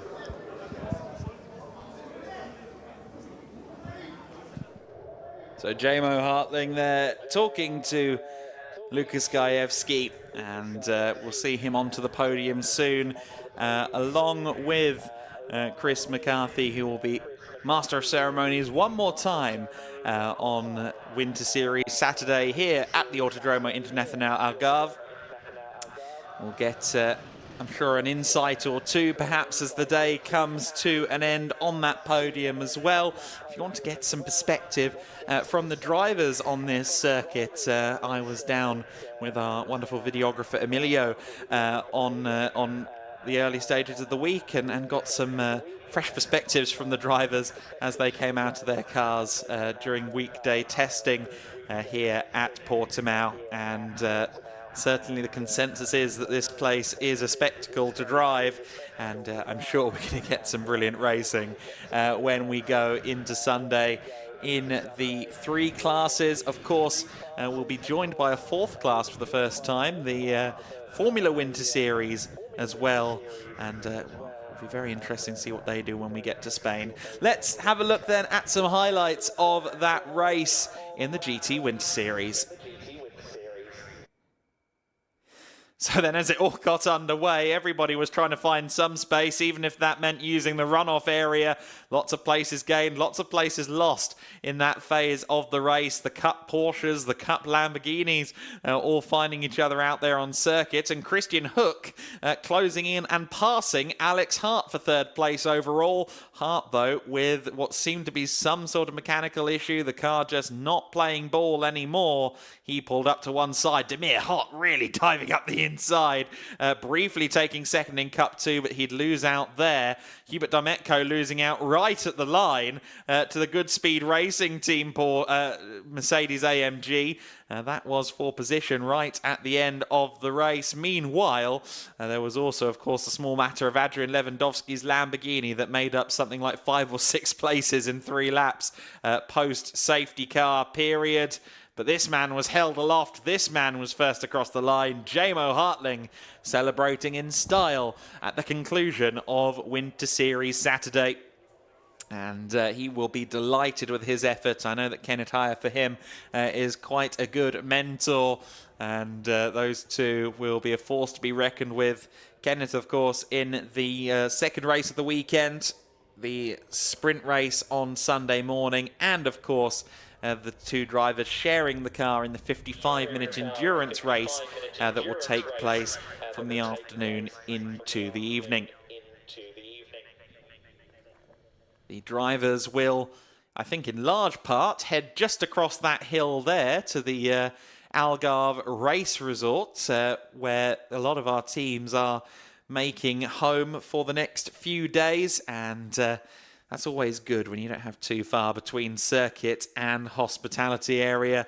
And I'm sure there'll be a lot of discussions to be had among our rival competitors. There are a lot of battle packs there, as you can well imagine, with 25 cars or 23 cars taking the start, and so many of them in that big scrum in the teen positions. I suspect there are a lot of things that we perhaps didn't see over the course of that race. Without 270 cameramen, I'm not sure we could catch everything. So there'll be a lot of discussion and debrief, maybe a little bit of gossip, talking about who did what to whom after the race. But that's all part of the fun of the Giedlick Racing Winter Series. In general, the fun is in the fact that we're racing in January. That doesn't happen very often in mainland Europe, and it's something to be savoured. And the Algarve is certainly treating us well this weekend, as it will as we go into Sunday. This 4.6 kilometre circuit that I know Lucas Gajewski and Chris McCarthy have both seen up close and personal, along with our videographer Emilio. I need to get on that train at some point at one of these events and get a look at the videographer zones of the circuit that aren't public access, because judging by Chris McCarthy's reaction that you may have seen on social media as some of those cars went past him at full chat, it looks like it might be quite a bit of fun, just a hunch. I'll investigate my options there, but certainly this is a circuit that is best experienced either very, very close or indeed at the helm of a racing car. But even if you're watching us on the live stream, I think you can appreciate just how mega this circuit is. Somebody's already going for a run. Goodness me, the race has only been over for about 10 minutes, but clearly wants to get his lap in before the hospitality opens here in the paddock. The paddock being very well served by Mick Food this year. A new addition to the Winter Series package for our teams is the option to take in food at Mick Food, and my compliments to them for some fabulous evening meals so far, as they continue to look after us here in the paddock. Chris McCarthy is probably ready for dinner soon, but for now, he's ready for the podium. Let's go down to him. Thank you very much, Adam. Yes, we're good to go down here on the podium for the first race of the second round for the GT Winter Series. Thank you very much for those of you who have stuck around in the grandstand, and for those of you who have been down to enjoy the racing today. We're going to do it all again tomorrow, of course, for those of you who have been tuning in on the live stream. And thank you very much for those of you who've come down to the pit lane.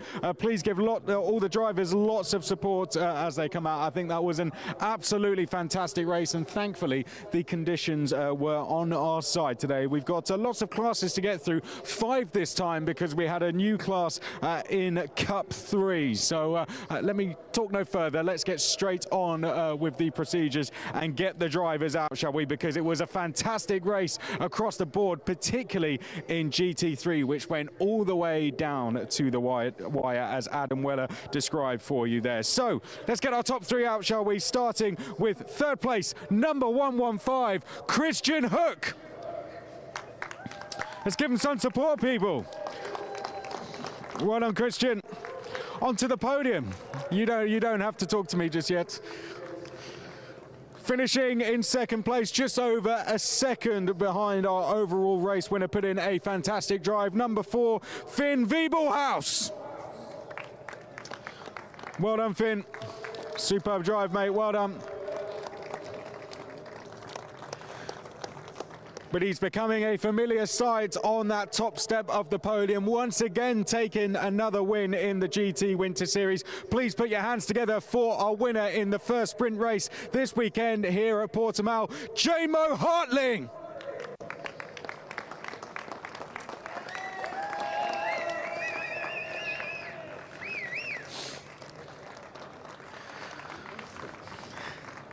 Now the Gid League Racing guys are going to present the trophies, then we're going to have a quick chat with our top three. Danny's already sprinting round after the sprint race to get his pictures in. We're going to get a quick word with our winner. We'll speak to the top three as well.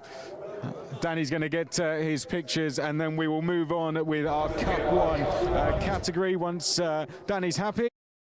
Your pictures in. Guys, I'll ask you to stay where you are for a second. Stay where you are for a second. I want to have a quick chat with you. I think these guys want to hear from you as well. So, Jamo, I know the guys spoke to you down there, but I do, just while everyone can now hear you, want to give you the chance to say any thank yous that you want to after what was a great way to start the weekend here at Portimao. Yeah, a big thanks to my team. I'm speechless. Big thanks to all of you. And yeah. We're going to add to this going forward now with the rest of the weekend? Yeah, we hope so. Good stuff. Well done to our winner, Jamo Hartling. Let's have a quick chat to the top three overall. Finn, great race overall. It went all the way to the wire, didn't it? Yeah, more or less. Just lacking a bit of pace from my side. Yeah, would be better to be in the top spot, but Joey did a perfect job. So yeah, nothing I could do. Reckon we can get there in the endurance? Huh? Reckon we can get there in the endurance race? Yeah, let's see. Good stuff. Strong words from Finn. And yourself, Christian, happy to get a trophy. One in the bag so far. Reckon we can get another one? No, I don't think so. So no, that was what I was expecting. Oh, no, not for tomorrow. But at least I'm really proud to get P3 as a gentleman and the old man. No? And anyone you'd like to thank? Yeah, you. Thank you. I was always waiting for someone to say that. Can I have the trophy? For sure. There we go. Let's give a round of applause to our top three, everyone. Well done. Congratulations to the top three in the GT3. They put on a fantastic race. Well done, guys. Well done.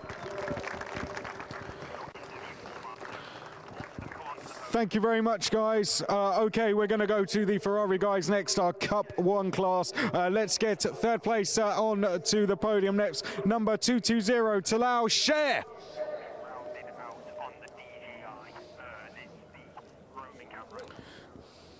Talal? Thank you very much. Let's do it again. Third place, Talal Sher. Round of applause, everyone. Let's go, third place. Crowd pleaser. Well, the podium's there. There you go. there you go. The number 3 spot, that's yours. Well done. Yeah, well, we know, don't worry. Now for second place, Motohiko Isosaki. Well done. Let's give him a round of applause. Described the track beautifully as well, by the way, in your interview with Adam Weller over there. I nearly did that earlier, by the way, as well. So don't worry. That's had 2 racing incidents now, that second bot. But the winner in the Cup 1 class in the first sprint race was number 151, John Dillon. Adding to the victories, John. Congratulations. We will get John, who jumps on the podium. Gid League Racing come to present the trophies. Danny comes round to take the pictures. Well done to the Ferrari guys. Great to see those cars charging round. And great to see more of them here as well. 26 cars in total out there. Thanks to some extra. I'm going to speak to John very quickly, and then guys, you can stay where you are. I'm going to have a quick chat with our winner, John. You guys stay there very quickly. John, how does it feel to get another win? Oh, brilliant! And obviously this round there was a few more cars. Had a brilliant start. Whew, I don't know how many cars I took, but I just couldn't keep the Porsches behind. Yeah, I just got my head down, started to try and get the laps in. At one point, I think I had to defend from behind because Moto was there, and then the Porsche was slowing me up a little bit in front. Yeah, just to finish P1, and let's look forward to tomorrow. Good stuff. Well said. Well done to John Dillon. Well done to our top three. Put your hands together for them one more time. Your Cup 1 drivers for sprint. Let's give them a round of applause. Well done, guys. Well done. Absolutely brilliant to watch. Right, let's get the Porsche guys out next. We're going to get the Cup 2 drivers out. Finishing in third place was number 7, Hubert Dametko.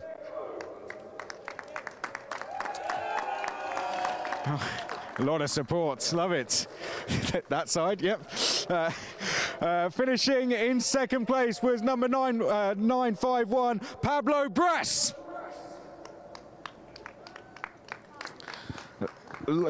Loving the race suit, love it. Finishing in second place. But our winner for Cup 2 in the first sprint race of the weekend, number 911, Leandro Martins.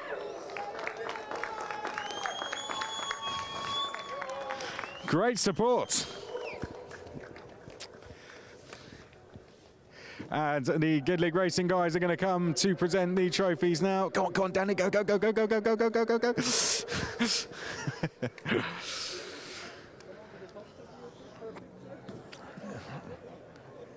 The Racar team on the top step of the podium. Leandro Martins, great to see him up on the top step. Beautiful looking car. Let's have a quick word with Leandro. He's got a lot of support down there. I'm sure Leandro's got some people up. Just say a few words for us in Portuguese. Ok, foi uma ótima prova. Foi para lavar a alma, porque o carro quebrou, teve aquele acidente em Estoril e para mim essa prova foi realmente para dar uma limpada na alma. Very well said. Very well said. Let's give him a round of applause. Let's give him all a round of applause. Well done. And a new class for this round was Cup 3. Let's get the winner out for that one. It was number 32, Morten Stromstedt. Well done, Morten. Let's get him out. Well done. Congratulations to Morten. We will get the Good League Racing guys to present the trophy for this one. Hold the trophy high, Morten. Well done. Congratulations. Morten, while you're up here, I just want to ask you, how is it tearing round the Portimao circuit? Tell the guys down here. Well, it's very nice. First time here, first time in the car, and first time with the team, so very successful. Any thank yous you'd like to give?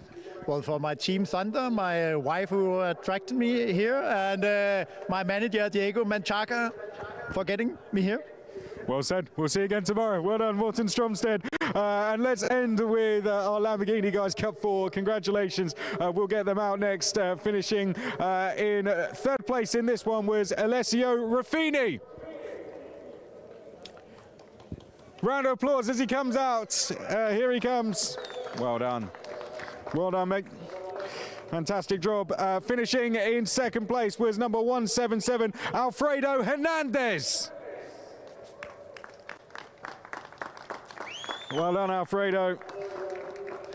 Great sounding cars, the Lamborghinis, and finishing in first place, no strangers to the top step, the number 6, Adrian Lewandowski. I think it's Alessio's first race. Oh, really? Yeah.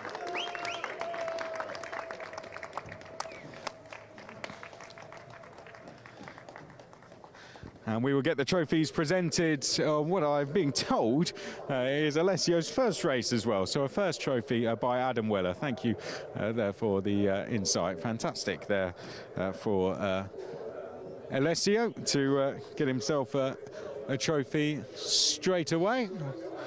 We're going to go and speak to Adrian Lewandowski, our winner, very quickly. How does it feel to get another winner?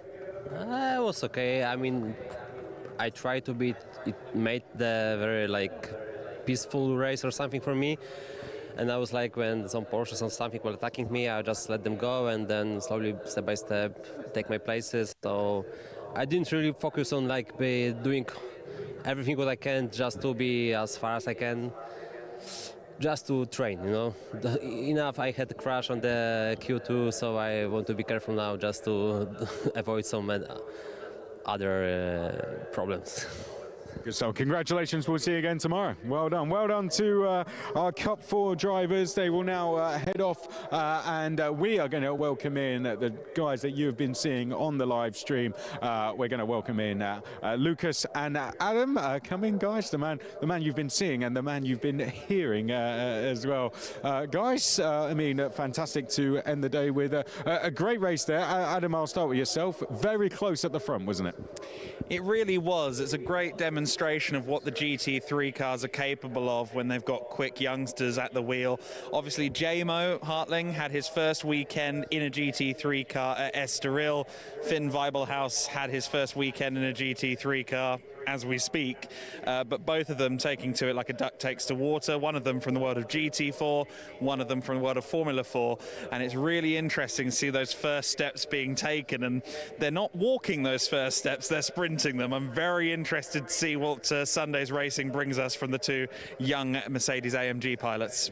Lucas, you were out there on the grid. I mean, how is it having 26 cars out there on the grid? I mean, doing a full grid walk would have taken quite a long time. Well, first of all, we can see that I was on the grid and Adam spent his day in the commentary box because he's here in a t-shirt, whereas I have 3 layers of jackets and the lot. But yeah, it's very interesting to see these guys. We'll potentially see them in DTM in a couple of years or in other high-class GT3 competitions. And it's always very interesting to see their first steps. And I think in general, it's a fabulous grid, isn't it? With all these cars, the one-make championship cars being part of the GT Winter Series grid. Great fun, isn't it? One more question for you both. Lucas, I'll start with yourself. Obviously, you weren't here for the first round, but of course, returning after your familiar face to the championship. How does it feel to be back and all the changes you're seeing to the series as well? Well, it's nice to have a bit more focus on the other categories as well. We've always been very happy to have prototypes here, to have GT4 cars here. And as we've seen today, they are capable of fabulous racing. And now, because it's a bit more divided and split up, there is more attention for all these categories, divisions, classes, whatever, and that's one thing I definitely like this year. And Adam, tell us what the things that you are most looking forward to tomorrow, I guess, from a commentary perspective. I'm a big fan of pick and mix, as you can maybe tell, and so as such, the GT Win Series is always kind of my place to go. We got a taste of it there. It's always a scrum. It's always a scrap between 3 or 4 different types of car that normally wouldn't share the same piece of track at the same time. So that's going to be really exciting. But obviously, we have a precedent set from Estoril, a high bar for them to clear going forward with the GT4's 4-way fights for the lead. I don't think there's anything that's going to disappoint us on Sunday. It's going to be bright and early start tomorrow, isn't it? 9 o'clock, I believe we get started with on-track action. So make sure you tune in. You'll be seeing Lucas down on the grid. You'll be hearing Adam in the commentary box. We will see you all tomorrow for a full day of racing action here from Portimao.